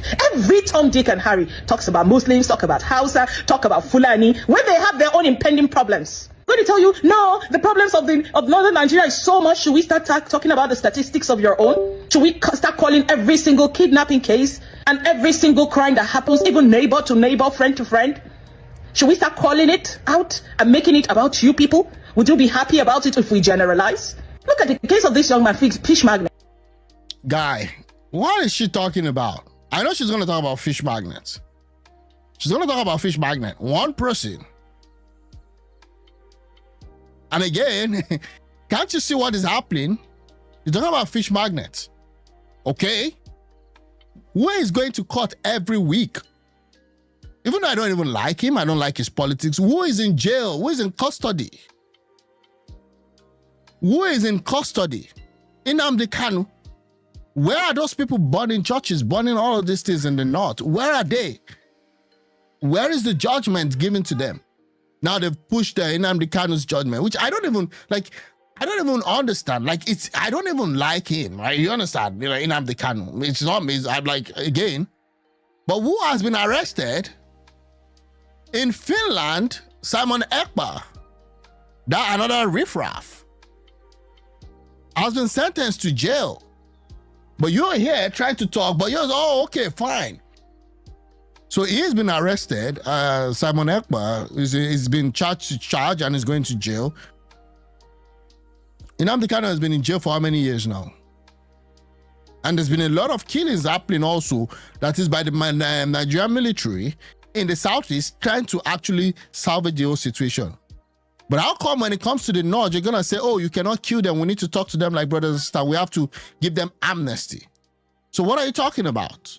Everybody has a right to call out what they see as wrong. And the fact that it's in the north, unfortunately, it is what it is. Fact doesn't care about how you feel, and you don't need to speak fast for us to know that there's a problem. Everybody spoke about the fish magnet thing. People are on the IPOP issue day and night. But when it comes to, okay, now let's do something about what is happening in the north. Oh, now they want to categorize everybody. And nobody's talking about Muslims. We're saying they are terrorists. When they go to the mosque on Friday, what do they teach them? Do they teach them that they should not join that group? The killings? What is it? What are they teaching people?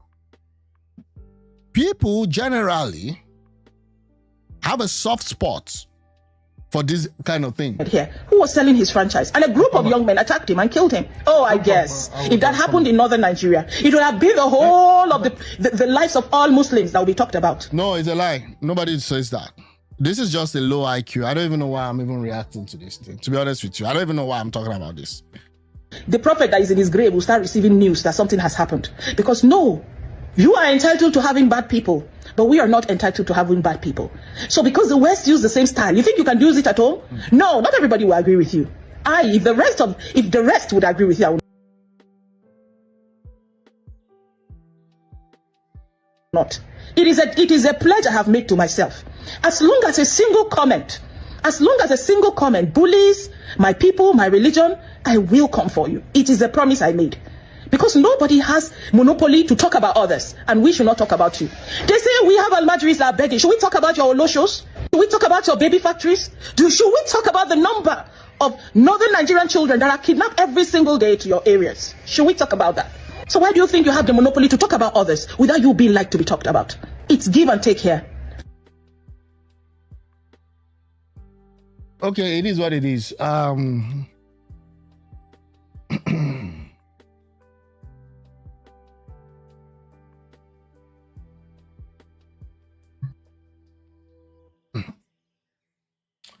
Fiction or reality, how to control the North, make them feel like they're in charge, give them terrorism, justify religion, loot their resources, lie to them that Nigeria must remain one for them to be relevant, according to the imperial blueprint of Nigeria, for the South to continue flourishing through development, innovation, technology, and education. The North must be kept in a state of chaos. The terrorism in the North is not accident, it's a calculated design rooted in that blueprint. The North has what it takes to become like a Dubai. Why are we not like a Dubai? Why are we not like the UAE? But then any small thing, I imagine that them. If you like cry, Hausa and Fulani is not the same. 100%. Yeah. Idiot, you don't need to talk about Ajwaje, but you need to talk about Igbos. We don't have a Amachiri in our sister. It's just crazy. It's just crazy. It's just crazy. Again, it is what it is. I need to move on. Let me see if there's still anything to talk about.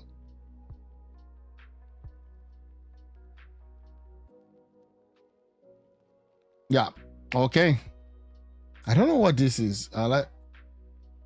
Edo State. The governor of life with the governor of Edo State. The governor of Edo State. The governor of Edo State. The governor of Edo State. The governor of Edo State. The number one citizen of Edo State. Akpako has come to rescue the people. Akpako has come to rescue the people. Akpako rescue. Akpako rescue. I don't know what this is all about. Rescue. He has come to rescue the people. He has come to rescue Edo people. Akpako. Wow. The level of sarcophagy in Nigeria is crazy. Akpako. Edo is shining from nothing to something. Wow. That governor, On a way they talk anyhow. No mind them. See. Governor, too much.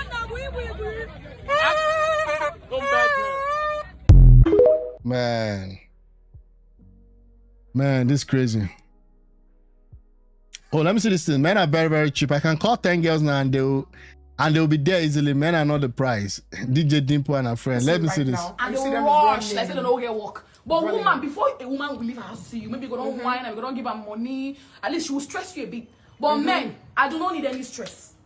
Once you call a man to come right now, he will run coming because men are cheap. They think that they are the price, but they are actually the cheapest. Ladies, let me tell you something. Any infection that is flying around, it starts from the men. It's true. I'm not even like lying. Women, they make you feel like you guys are the ones because our bodies are open. Men are the ones that sleep anyhow. Exactly. So they will not carry infection and come and give you that your body is open. Exactly. What the hell? Yeah, what is this? It. So men are not hygienic. Men that are not taking care of themselves should not make you cry. Okay. Again, it is what it is.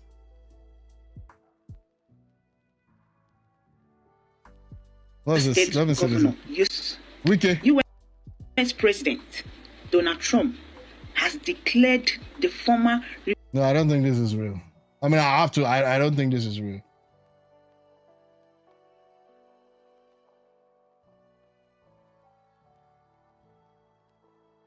Okay. Let me see. Yeah. Integrity stands firm. Oh, this is the Anambra State governorship aspirant that created a viral tweet. And yeah, Ashore also jumped on the trend. It is what it is. Let me see what's happening. Let's see this. Then I say, if not, then I start this by God treating I go fill them. Let's educate the liquid in the fraudsters. I'm not gonna join myself in the fight. Nowadays, then Northern and Muslim tolerated being abused on this space by Gotri. Let me see this one. What is this? Who is this? This is crazy. Okay, let me move on.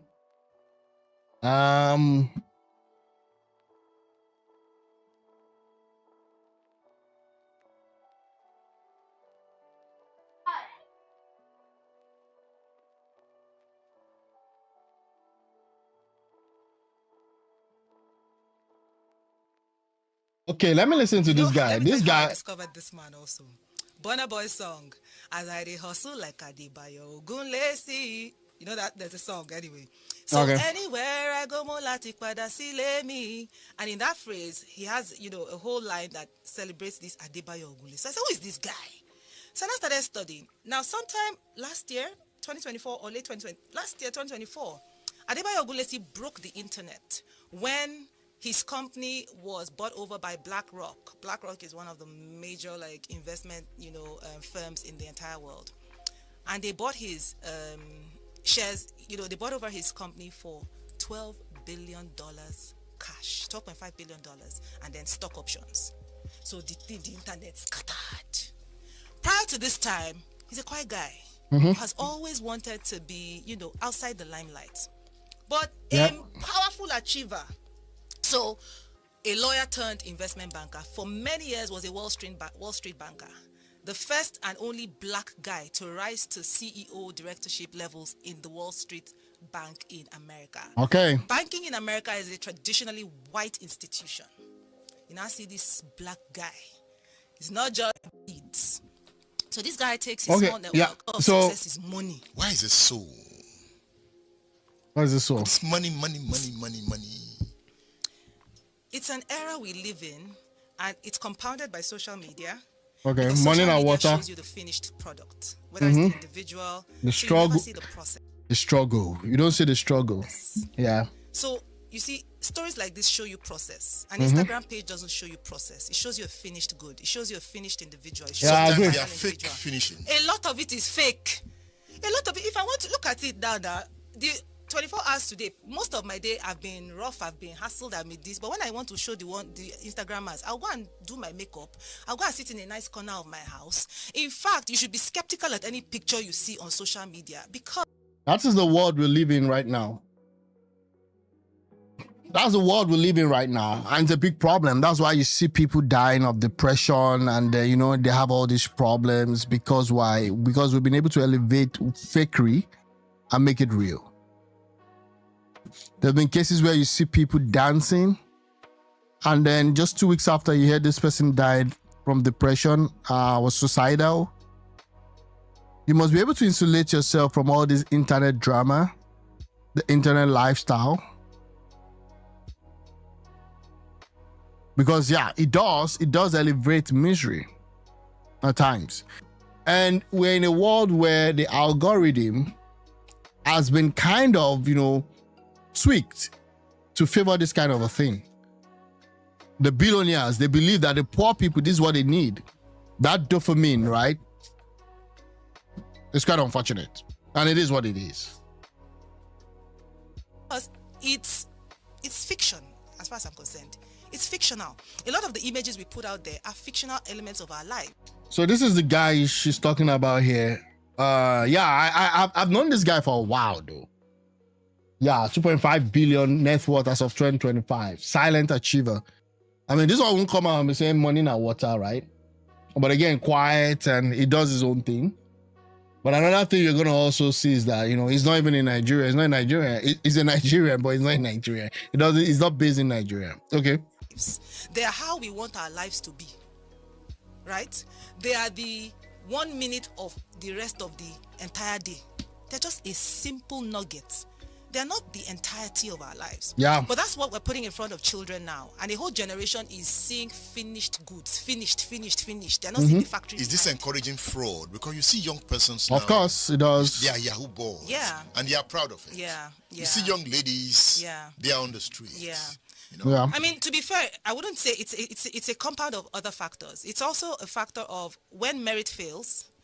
So yes, on the one hand, you're seeing images of what success looks like, and success only looks like, oh, fame and money, right? So that's social media's role. But then the lanes that are the merit lanes are not yielding the outcomes that merit lanes were supposed to yield. So if after I went through process and I didn't get the desired outcome, what it signals to the young individual is that this is a foolish road to take. Yeah, do fraud. Going all these years through a rigorous education, and at the end of it, you can't guarantee yourself a job, is a foolish man's choice, right? So we are sending signal. Yeah, but again, I mean, just to put things in perspective also, is that what has been sold, you know, we've not done justice in educating people coming behind that it's not just going to school or just getting a certificate, but rather adding value. Because people think that because you went to school, life should be okay for you. It doesn't work that way. You know, so again, what are they teaching in the curriculums? What are they teaching in the schools? What do you end up having? Those are the things that, you know, comes together to now make you who you are. And if what you're bringing in the society, if the value that you are pushing in does not commensurate with what the market wants, then you become a failure. Then you become frustrated. That continuously, you know, reprogram people's mindsets towards or against process. Okay, I'm gonna move on. Yeah, so I've read about that. Buhari's trending, and Nnedinwoko, and then Ashake. Let me see which one I want to talk about now. Let me just see this one, Nnedinwoko, because that's the hot talk at the moment. Yeah, I saw this where Omoyele called him out. Oh, this is video show Sami. Okay, we've seen this one where Sami was kind of disruptive and aggressive to the family members. I would say the mom coming to talk. This is an old video that is circulating now when the daughter got married, and she was like, you know what? Our daughter is married now and all that. Let's see what happens. Oh, this is 2020. 10 hours ago, Regina Daniels should hold her parents accountable. They sold off to Nnedinwoko for money and fame until she faces that truth. She'll never heal. Her mom used that as a money-making tool, and now everything is falling apart. Oh, really? Let me listen to what Someone this guy needs has to to take say. away Regina Daniels' phone, hire her a PR team, and not allow her to speak in front of a camera until she has. I said this thing like last week, like 2 days ago. I said this. She needs help. Not another ring light camera stuff. Healed. And healing means holding your parents accountable and accepting that your parents helped an old man, your ancestor, groom you and push you into young marriage. As long as you're not willing to blame your parents, you will never heal because you're still protecting these two people, these two criminals that got you to where you are. No, you can't call them criminals for that. Because she came out to tell her own side of the story that it was not that they forced her. She made her own decision. Again, yeah, you can talk about the age gap, you can talk about the differences and all of that, but again, you can't call her mom a criminal. I mean, it's not your battle, okay? It's not. Again, it's a family issue. The fact that they're putting everything online is what makes people react to it. This idea of she was rebellious and her parents did not want her to marry, you people need to shut up. We are all Africans. You people should name one country on the African continent where a young girl can get married to do a traditional without the blessing of her parents. Shut. Yeah, I agree. And then also there's this statement from the dad that said he was actually against that. I mean, that's all we know, right? That's all we know. Again, she's not my daughter. I don't really know much about the whole thing, but it is what it is. She got her parents' blessing. Her mother was there smiling from ear to ear because that was her money that was coming. As a matter of fact, Regina Daniels' mom and her brother need to stay in jail. They need to stay in jail. You need to leave them in jail.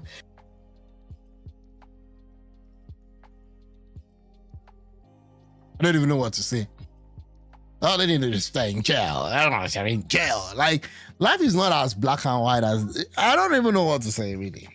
So they should put both of them in jail. Why? Let's listen. Because these are the people around you, the bloodsuckers that brought you to where you are. If it wasn't for these grown people depending on their younger sister, their daughter, you would not be in this predicament. So you need to prioritize yourself, your children's well-being, and let your mother go to jail. Leave your brother in jail as long as your your husband wants to keep them there, because your children should be more important to you.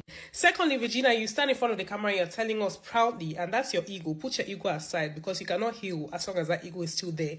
We had money, we were fine. I sent my siblings to school. The fact that your brain has not comprehended that you were adultified, a younger at your age, sending your older and younger siblings, or is it just older siblings to school, that responsibility you had, that is the reason you went and married your ancestor. Because this lady is this is a full-blown feminist. Okay, I don't even know what to advise, to be honest with you, because it's very difficult to advise people when it comes to family issues. It's crazy. It's crazy. But I kind of like some sense into it, right? Like, yeah, at that young age, I saw one of her videos today where she was acting at a very young age.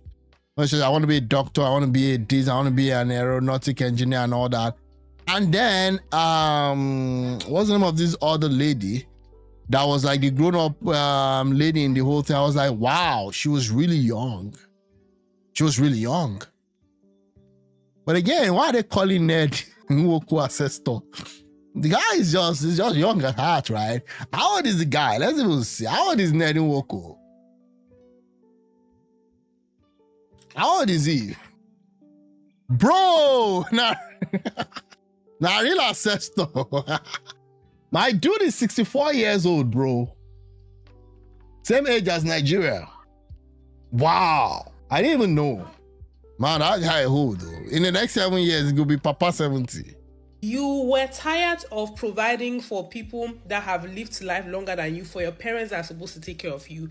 Which is why when you went and saw all the wealth that man had, you said, Master, let me just go and get married to him, because honestly, he's going to make life easier for me. I'm sick and tired of being a breadwinner as an underage girl. Because all the other elderly men you had seen before that, the farmers, the teachers, the engineers that were in your husband's age bracket, why did you not marry any of them? Because they had no money. You would have never married a farmer because he's a fine man at the age of 60. Because why are you going to subject yourself to an old man as a young girl unless he has money? You should have started this campaign by clearly portraying yourself as the victim which you are. That's the only way you could have won the public over, by saying that you are a victim, explaining the pressure you were experiencing as the breadwinner of your entire family. You would think that this lady and Regina, they were living together. See how people go just come online, they analyze another person's life, eh? I don't know, man. That's what I'm saying. Yeah, you can always wade into it. The age gap is crazy and all of that. There's naturally going to be an issue there. But again, possibly, I don't think that, there are other people that have already had this kind of relationship and they're doing well. So how do we place that? It's not a property. You shouldn't really encourage that. But again, like, people make decisions. But the only thing I can hold to is that statement, allegedly, that you could trace to the father, who said, I don't understand all these things. How is she going to marry somebody that is even older than me, a father? Except for that, every other thing, okay? I kind of agree with what she's saying, but again, like, it's her life. Let her deal with it. I wouldn't make any comment to belittle her decision or to belittle her. I just feel that she needs therapy and she needs somebody that she can look up to as a father figure. Since Ned is no longer a father figure.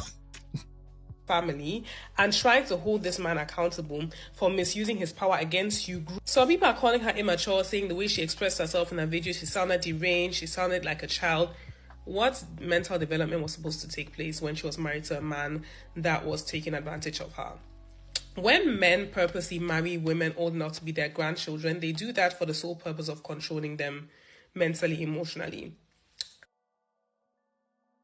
And that may not be true in all cases, but again, yeah, it's possible, but that may not be true in all cases. The growth that takes place emotionally from 18 to 25 is when, you're going out with friends, you meet a new set of friends, you date around, all those long texts you're writing, boys, that do you like me, do you not like me, I feel like you hurt me emotionally. That's what is helping your brain develop. So you don't have any of that. Because men that want to control you, they control your environment. You're not allowed to hang out with anyone, particularly if you're married to a senator.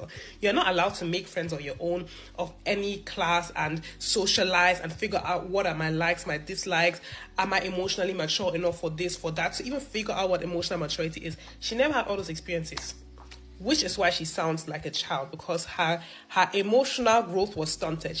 And another crucial part of winning the public votes, Regina, as your PR manager, let me tell you, is to actually admit that you were portraying this flashy lifestyle because you were trying to distract yourself from your personal frustrations in your marriage. For you to come here and say, people are mocking me because I posted my life and, does anyone post their bad moments? No, you can also just be neutral. If I'm going through a difficult time in my marriage and I'm with the worst man that is abusing me physically, mentally, you best believe I'm not going to be posting that he bought me this, he bought me that, I'm on this private jet, because what you were trying to portray was the people talking negatively about you have no right to speak because your life is so great and you made such a great choice. Which now leads to you misleading young girls into feeling like they can choose their partners only based on their financial status and not making them aware of the risks attached to it. So for all we know, you could have led young girls into dangerous situations by portraying that fake narrative. Is that not too much? Like, is that not... Which is that you can marry an old man and live a happy life. You cannot. Any old man that marries a young girl does that to control you. Well, I don't know. I don't know. What do you guys think? What do you guys think? I think exactly Sade Okoya. I didn't want to mention that name because again, there are young people that marry young guys that still suffer. Okay. Again, Sade Okoya married an older man and built an empire. Regina Daniels married an older man and built a storm. Same opportunity, different mindset. One sought stability, the other sought self. Both teachers, wealth gives option, not direction, stay focused. Again, I wouldn't compare Sade Okoya and Regina Daniels because Sade Okoya's situation is quite different. Okay, the Okoya, Razak Okoya, I think that's his name, does not have 5 wives. So again, it's a different, like you cannot compare both. To me, this Ned with so many wives is already like a flag. That's the only way, that's the only thing I could say, but again, it is what it is. Regina Daniel is proving what has always been said by wise men. Avoid a poor girl. You will never truly know her. To know if her love is for you from the heart or stomach. Billionaire Ned who could marry this. Oh, no, I know. No, I lied. She said she was already balling, right? She was already balling before she met Ned. Now, I don't want to get into all this story, right? It is what it is. if justice for Ned or Senator had a signing voice. Let me see this one. Gina, I've been waiting, baby, come back. You need spiritual back, so choke me not.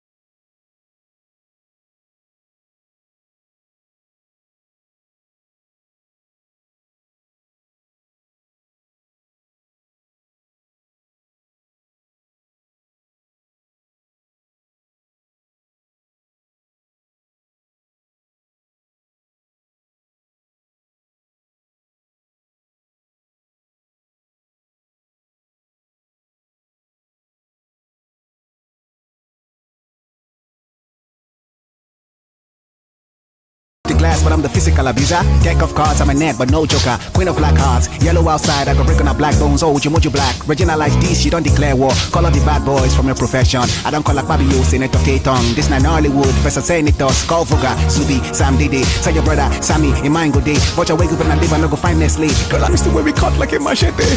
Prodigal daughter, come back home. Daddy loves you. What the hell is this? Wow. I didn't even know that. Oh boy, if justice for Ned or Senator Woko had a singing voice, if President Daniels can tell a billionaire, like, I saw this thing, I was like, what the hell is this? If President Daniels can tell a billionaire like Ned Woko that the money he spent on that doesn't count, then who are you from a poor generation? There's no refund in any relationship. If you like, use your brain to spend on woman. What the hell? What's happening to our young men and our young women? Let me make this clear. No matter how much you think you spent on me, it can never be equal to the value of the time I gave you, my prime years, my energy. Wow, that's buyer's remorse, actually. That's buyer's remorse. Okay? My energy and the career opportunity I sacrificed while being with you. Wow. Wow. Wow. I think they should just call their families together and settle this. Let me make this very clear, no matter what. I saw one who says, if Ned Nwoko can say that, what's the hope for the poor men them? If President Daniels can say this about Ned Nwoko, what's the hope for the poor man them? What's the hope of the poor man them? How much? Is it the iPhone XR that you iPhone 17 Pro Max that you bought? Wow. Okay, this was 2021. She just asked them. He asked them young and no fair. You know what? Lila will be 30 this year. What's up with this guy and young girls? Really, it's a problem, right? I don't know, bro. As a woman, if your boyfriend is supposed to then see what they're taking this thing to. Sisterhood versus brotherhood. As a woman, if your boyfriend is in support of Ned Nwoko, not Regina Daniels, you need to end that relationship ASAP. Led by what? A single lady, right? I'm a holistic raising artist relationship. Okay. Football. So this is another relationship advice. Okay. I don't know. Nobody's talking about Ned Nwoko actually being a pedophile. Oh, really? My married Regina at 17. Wow. Yeah, but what's the law? Again, what's the law of Nigeria, right? Marriage age, what's the law? That's it. You can't just call him a ped, right? You have to know what's the legal age. Legal age of marriage and consent in Nigeria. Let me even see. Consent in Nigeria. Because you can't just call someone you can be sued, man.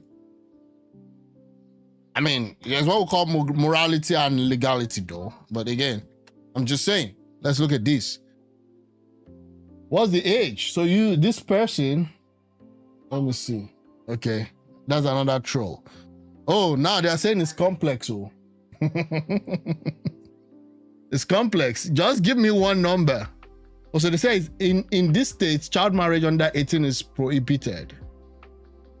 Okay, Child Rights Act of 2003. The federal law sets minimum age of marriage at 18. So she might be right.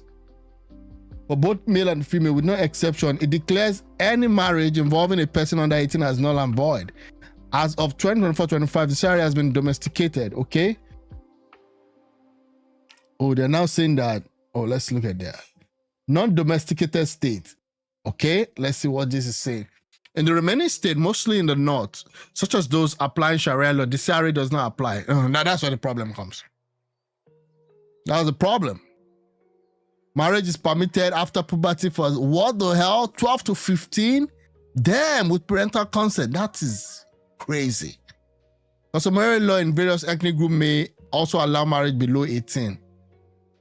So is he? I mean, based on what this lady is saying, I don't know. This is crazy. Age is 18. So let me just ask Grok. Is Panet guilty? I'm just saying, I mean, this is not me. I'm just asking AI. Is Panet guilty? So he's going to go in and just give us like, okay, maybe Panet is guilty. Let me see what's saying. No, Panet has not been found guilty in any court of law. No. I'm talking about marriage. Okay, the query appears to refer to ongoing public stuff. No, I'm saying it seems he married, man, I don't get what. Let me tell you what he do. He married Regina at 17, right? If this is the case, is that not a contravention of the law? Is that not illegal? Let me just put it like that, illegal. Is that not illegal what Panet did? I'm just asking questions. I don't know, right? You have to decide for yourself, right? Okay, so Regina Daniel was not 17 when she married Ned. She was 18 years old. So why is this person saying she's 17? She actually married at 18, which is legal. So Panet is not a ped, okay? I'm just saying. Panet is not a ped, according to this. Was the marriage illegal? Like, no, the marriage was not illegal under Nigerian law, and Ned Nwoko has never been charged or prosecuted for child marriage. So Ned Nwoko is fine. As long as she's 18, the law allows that to happen. Again, you can start talking about innuendos and talking about other things, but again, I don't have any opinion or any whatever in this fight. But it is what it is, right? Senator must be held accountable for crimes against a minor and abuse. That was Omoyele Shore trying to push that. But again, I don't think that's it. Justice for Ned Nwoko. All men must protect against all these dollar women commenting rubbish. So now we're going to do justice for Ned, Panet. Okay. I was in a live X space today, and the women are really in support of Regina, while the men are like, let's take caution. Let's look at this thing, right? Now let's sit down. This is too much. Then we could practically death and size everybody up in except Regina Daniel's father. Yeah, let me look at this guy. Nigeria don't get elders. We get old people. Old people full everywhere. Old people like Regina Daniel's husband. Old people everywhere. You know understand? Then when we go marry that kind of man, I say some people, the kind wickedness where that man don't show your own community. You small girl. Wait, that kind of person, king of a village going nearly kill him. Really? They follow the news where we say he wants to take the whole land of the community by force. Really? Some 9 young people, one of my papa friend, Azuka, now big journalist that and they follow this case where this man, 9 boys now he throw for prison for over how many years. They go charge, they say they be terrorists because they organize against them, stealing the land of the whole community. Person with him match the whole community high. You small girl, go stay for your house, say you find love. Nigeria, I don't blame the girl. I blame our country, because our country must free our women from making this kind of decisions. I agree. If our country better, our young girls no need to enter this kind. But it happens also in the United States. There are massive age differences too in the United States. So how do you then spin that? She said true love, she'll leave here before. Situation. You don't understand? So now those kind of old men, where they to chook finger for inside everybody eye, for waiting they want, for their own greed. Anybody can go. They can dagger anybody. Okay. These are the men that we have. Just old men. They are not elders. Fair enough. I mean, yeah. Well, fair enough. I don't know, right? It's just crazy.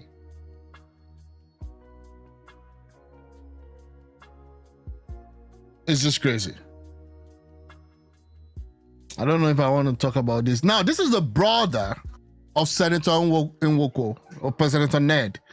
You're not ashamed. I'm not ashamed for you, but there are people who are ashamed for you, your siblings. You are reaping what you've sown and you haven't seen nothing yet. Chuks Nwoko, now his brother is coming out to say, Ned, you're a problem. Let's All right, see. so this is for Ned. Ned, I don't have any means of reaching you. For how many years you don't take my calls? Wow. No contact with you. I don't know how many Nwokos you have that have. They resemble each other for real. They resemble each other for real. But this must be a little bit taller. Access to you. But as a brother,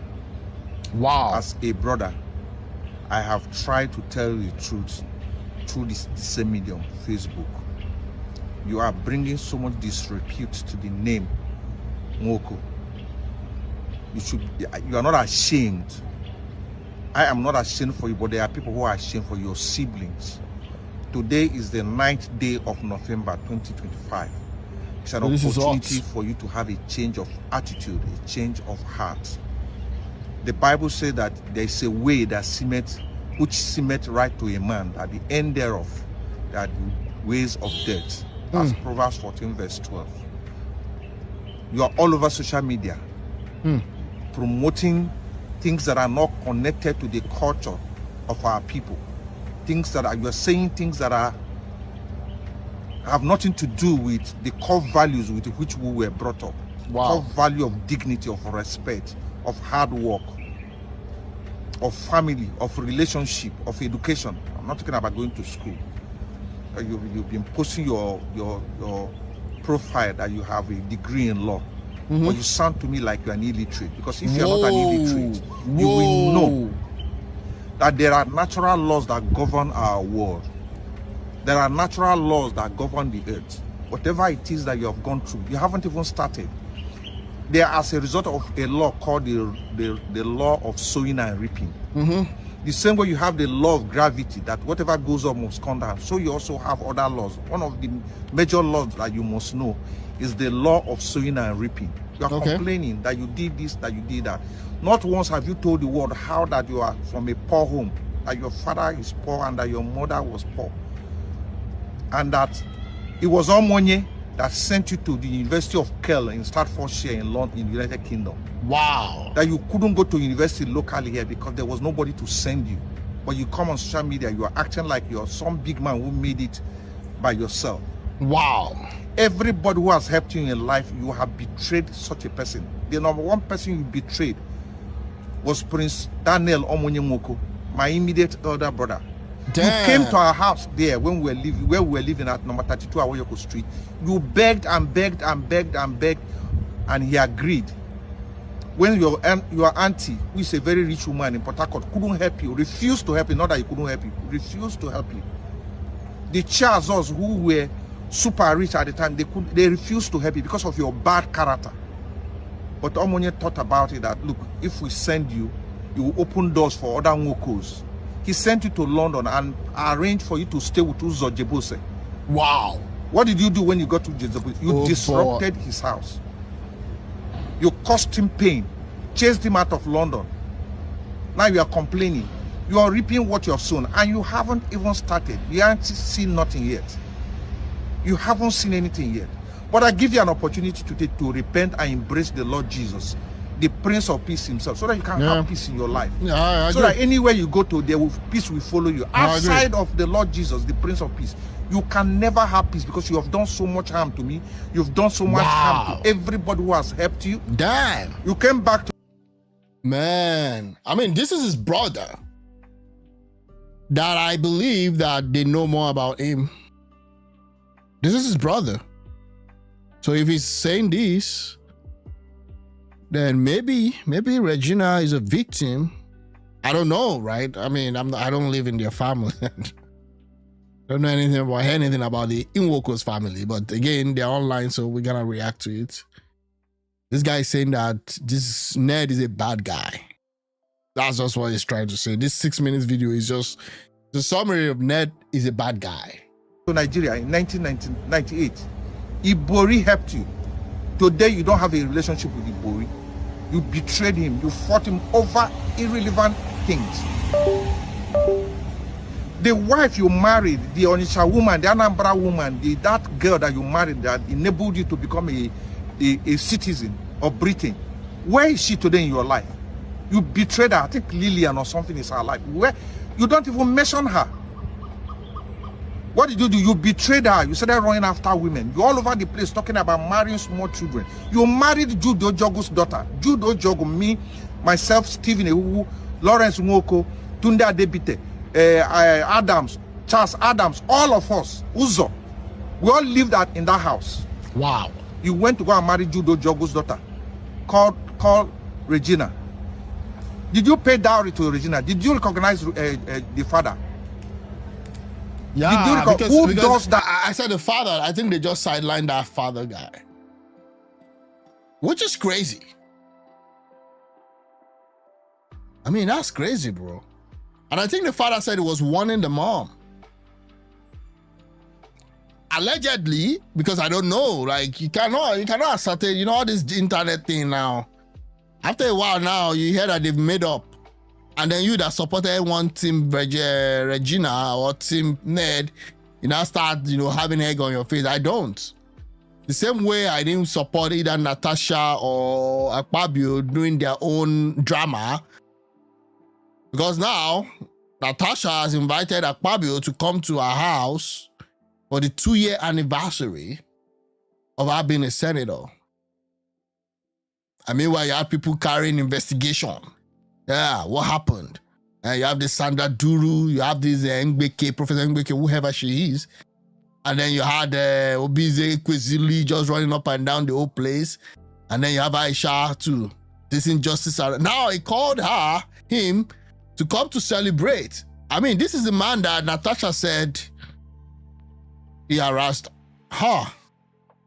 So I don't try to take sides in all of these things. They will sort themselves out. Their family, at least, they can call themselves together. They can sort themselves out and then they move on. But you now, you take one side and become, but then when something is bad, you have to call it out. So again, this is the brother of Nedun Woku, and I think from his own account, yeah, it's problematic. But you say you know culture, that you are a brilliant lawyer, that who goes to marry a man's daughter without going to first see the man? And probably reconcile the man and the mother of the girl if they are apart. You didn't do that because of your selfishness and self-centeredness. You're complaining about being disruptive, that Sammy is disruptive. It's what you sow. You're a disruptive, troublesome human being. But the Lord Jesus has made a way. In fact, your name is actually Chinedu. There is a God in your name. You removed it and funkinized your name. Today is a day of repentance for you, because if you don't repent today,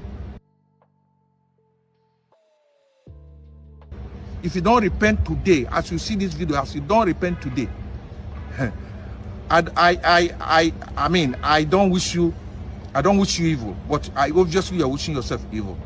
Whoa. Because of all the bad things you have done. You're a bad person, a bad guy. You went to Woko. They secreted the town. They secreted the palace. Damn. They secreted things that are not heard of. You destroyed relationship, destroyed our community. This is his brother, guys. This is his brother. And his brother said, nah. Now, under my watch, you're not going to wash your name. Everybody's blaming Regina. Some people are blaming the mother of Regina, but now I say, partner, don't, a bad guy. Polarized everywhere. You have no fear of God in your heart. Wow. And you're on social media advertising yourself and all that. Enough is enough. You have done so much harm to people's lives and now to yourself. Your time is up. You must stop now. Well, I'm going to take his own word against, whoever, because this person knows him. Now, I don't know whatever dynamics plays in that family. But again, it is what it is. Wow. Justice for Regina. Justice for Regina. I'm sorry, guys, if I'm trying to just make the tension is high. So I'm just trying to pause it all down. What is really happening is not good. Okay, so that you don't think that I'm just kind of trying to blame people for whatever it is. No, that's not what I'm trying to do here. But I'm just trying to say, man, Man, the thing is falling either side. And again, I'm not here trying to support one against each other. I think the mistake has been done. But again, I think the whole thing is how does the two of them get out of this and remain happy? Okay? Clearly, Regina needs help. That's what I have for you. Okay. Yeah, so moving on. It is what it is. It is what it is. As man also to make yourself happy. Imagine Regina Daniel saying, what has the old senator done for me? And then what's the hope of a soldier? Any peanuts? Or Kada rider? Let me do this. Very quick one. Now that they follow you, they talk like this. If Regina Daniel, the open mouth talk, say, what have you done for me? A whole honorable senator. Now that they ask him like this, say, what have you ever done for me? What will be the hope of a Kada man for a woman day? What will be the hope of a soldier when they sleep for a bush? Bro, you know get where you touch you hustle, make yourself happy. You see this gender bar? Yeah. Hey, senator, honorable senator. Now that they ask her, what have you done for me? Small gear. They ask a whole senator of the country, they say, what have you done for me? I don't even know what to say. You when you collect peanuts. Say one please woman. You know why? Bro, hey God. Senator, what have you done for me? Anne, any idea, but just make yourself happy. You see this gender bar? It will turn you off. Well, I don't know if he's a soldier, but if he's a real soldier, yeah, thank you for your service. Just be safe. At least just bring yourself back home in one piece. That's what is really important. Yeah, thanks for your service. If he's a real soldier, though. Yeah, okay. That's it. If you don't learn anything else from Regina and Nedun Woko saga, learn this. Don't marry a girl raised by a single mother. You know why? They have no problem living their own marriage too. Rita Daniel raised uncut children. Justice for Ned. What is this? It is what it is. Negi pays. Oh, this is 2021. Okay. I've seen this one already. Oh, Natasha is back. Natasha Koti, a fellow senator fighting for women in the National Assembly. This is good. Now, Senator Natasha shows love to Regina Daniel amidst a marital woes with Senator Nwoko. Okay, and she put a love emoji. She's that love emoji. Oh wow. Oh, that's to all women standing by me. Thank you. Make her eat first. Make her leave matter for family members. It's a family case. I don't know why we need to bore ourselves with that. But at the same time, we'll see what happens. I wish everything would work well. There's also the case of drug. Oh, now Regina is saying, fine, I did drugs. So what? Is that even the issue between us? Regina Daniel replies, wow. So Ned is anchoring all these things on drug stuff and rehabilitation and all of those. It's crazy. It's crazy, bro. I don't even know what to say anymore. Ned was friends with Regina Daniel's father. No wonder the poor man was really pissed and didn't want anything to do with the marriage. Wow, my friend did me bad. That's what Regina's father is saying. Ned Nwoko is messy. And this was the thing. So posterity will judge this man well, but at the same time, I don't know why the mom allowed this to go on. Regina Daniel is my biological daughter. Whatever, this is 2019. Whatever is going on is not in my knowledge and without my consent. The fact speaks for itself. Looking at the picture, a mother, Rita Daniel, is treading on a dangerous path, and I hope she will retrace her steps. Even the initiation ceremony into Otu Odu, I don't know if I pronounce that right, appears completely strange to Regina Daniel Ojogu. That's her daughter. Regina is from Ogwashi Uku and not from Olo, as been rumored. All the opportunities for Mr. Ned Nwoko to discuss with me proved abortive, not realizing that we once lived in the same house in Awoyoku Street, Onikpan, Lagos. That brother, his brother, Ned brother, just also affirmed that. The implication of all this is that she impregnated herself. The name Regina was my late mother's name. I've tried to exercise restraint, but Regina's mother kept pushing me to walls. I'm alive and not dead. Even doubt of this post, called Barrister Jude Ojeogu. Bro, it's over. It's over, bro. Posterity, judge this man. I guess maybe he tried. But when the wife is saying this, but again, I don't know, man. I don't know, man. Wow. Wow. It's crazy. Anyways, guys, it is what it is. We'll be following the news. Hopefully there can be some respite. Wow, now they're saying that everything that Chuk said, that's the brother, is the unvarnished truth. Emeka Nwoko. Wow, this is another person now. Senator Ned is reaping what he sowed. Okay, Chuk Nwoko, brother of Senator Ned, who has publicly criticized that. We've listened to what he's had to say. But now Emeka is saying whatever he said is true. Okay, let me see. Why not reach him secretly? Why did you also bring this to social media? Whatever wrong. So this is more like a insider. This is like a chat, right? Oh, no. This looks like social media. Okay, whatever wrong is done, before I pray God will forgive him. He hasn't done worse compared to the main man in Abuja, but you never for once see his family come online to disparage him. Who is the main man in Abuja? I don't know whether your blood is your blood, be it good or bad. Okay, now this is the Emeka Nwoko. Samson is replying, nobody can reach Nedu. Oh, I see. Yeah, that guy also mentioned it. Chooks mentioned it at the beginning of the video. Chooks is not engaging in hyperbole when he says Nedu is evil. This is the family member speaking. Oh, they heard from the same place just like Nedu and I did. That's how close we were growing up. Everything Chooks said is the unvarnished truth. He's a senator. And we should ordinarily be proud that our brother and kinsman occupies such an exalted position, but you will find it almost impossible to see a Nwoko who wants anything to do with him. Ditto the Ugboko people. That should tell you something. Bro, he said it at the beginning. I don't know what to say, bro. This is crazy. This is crazy.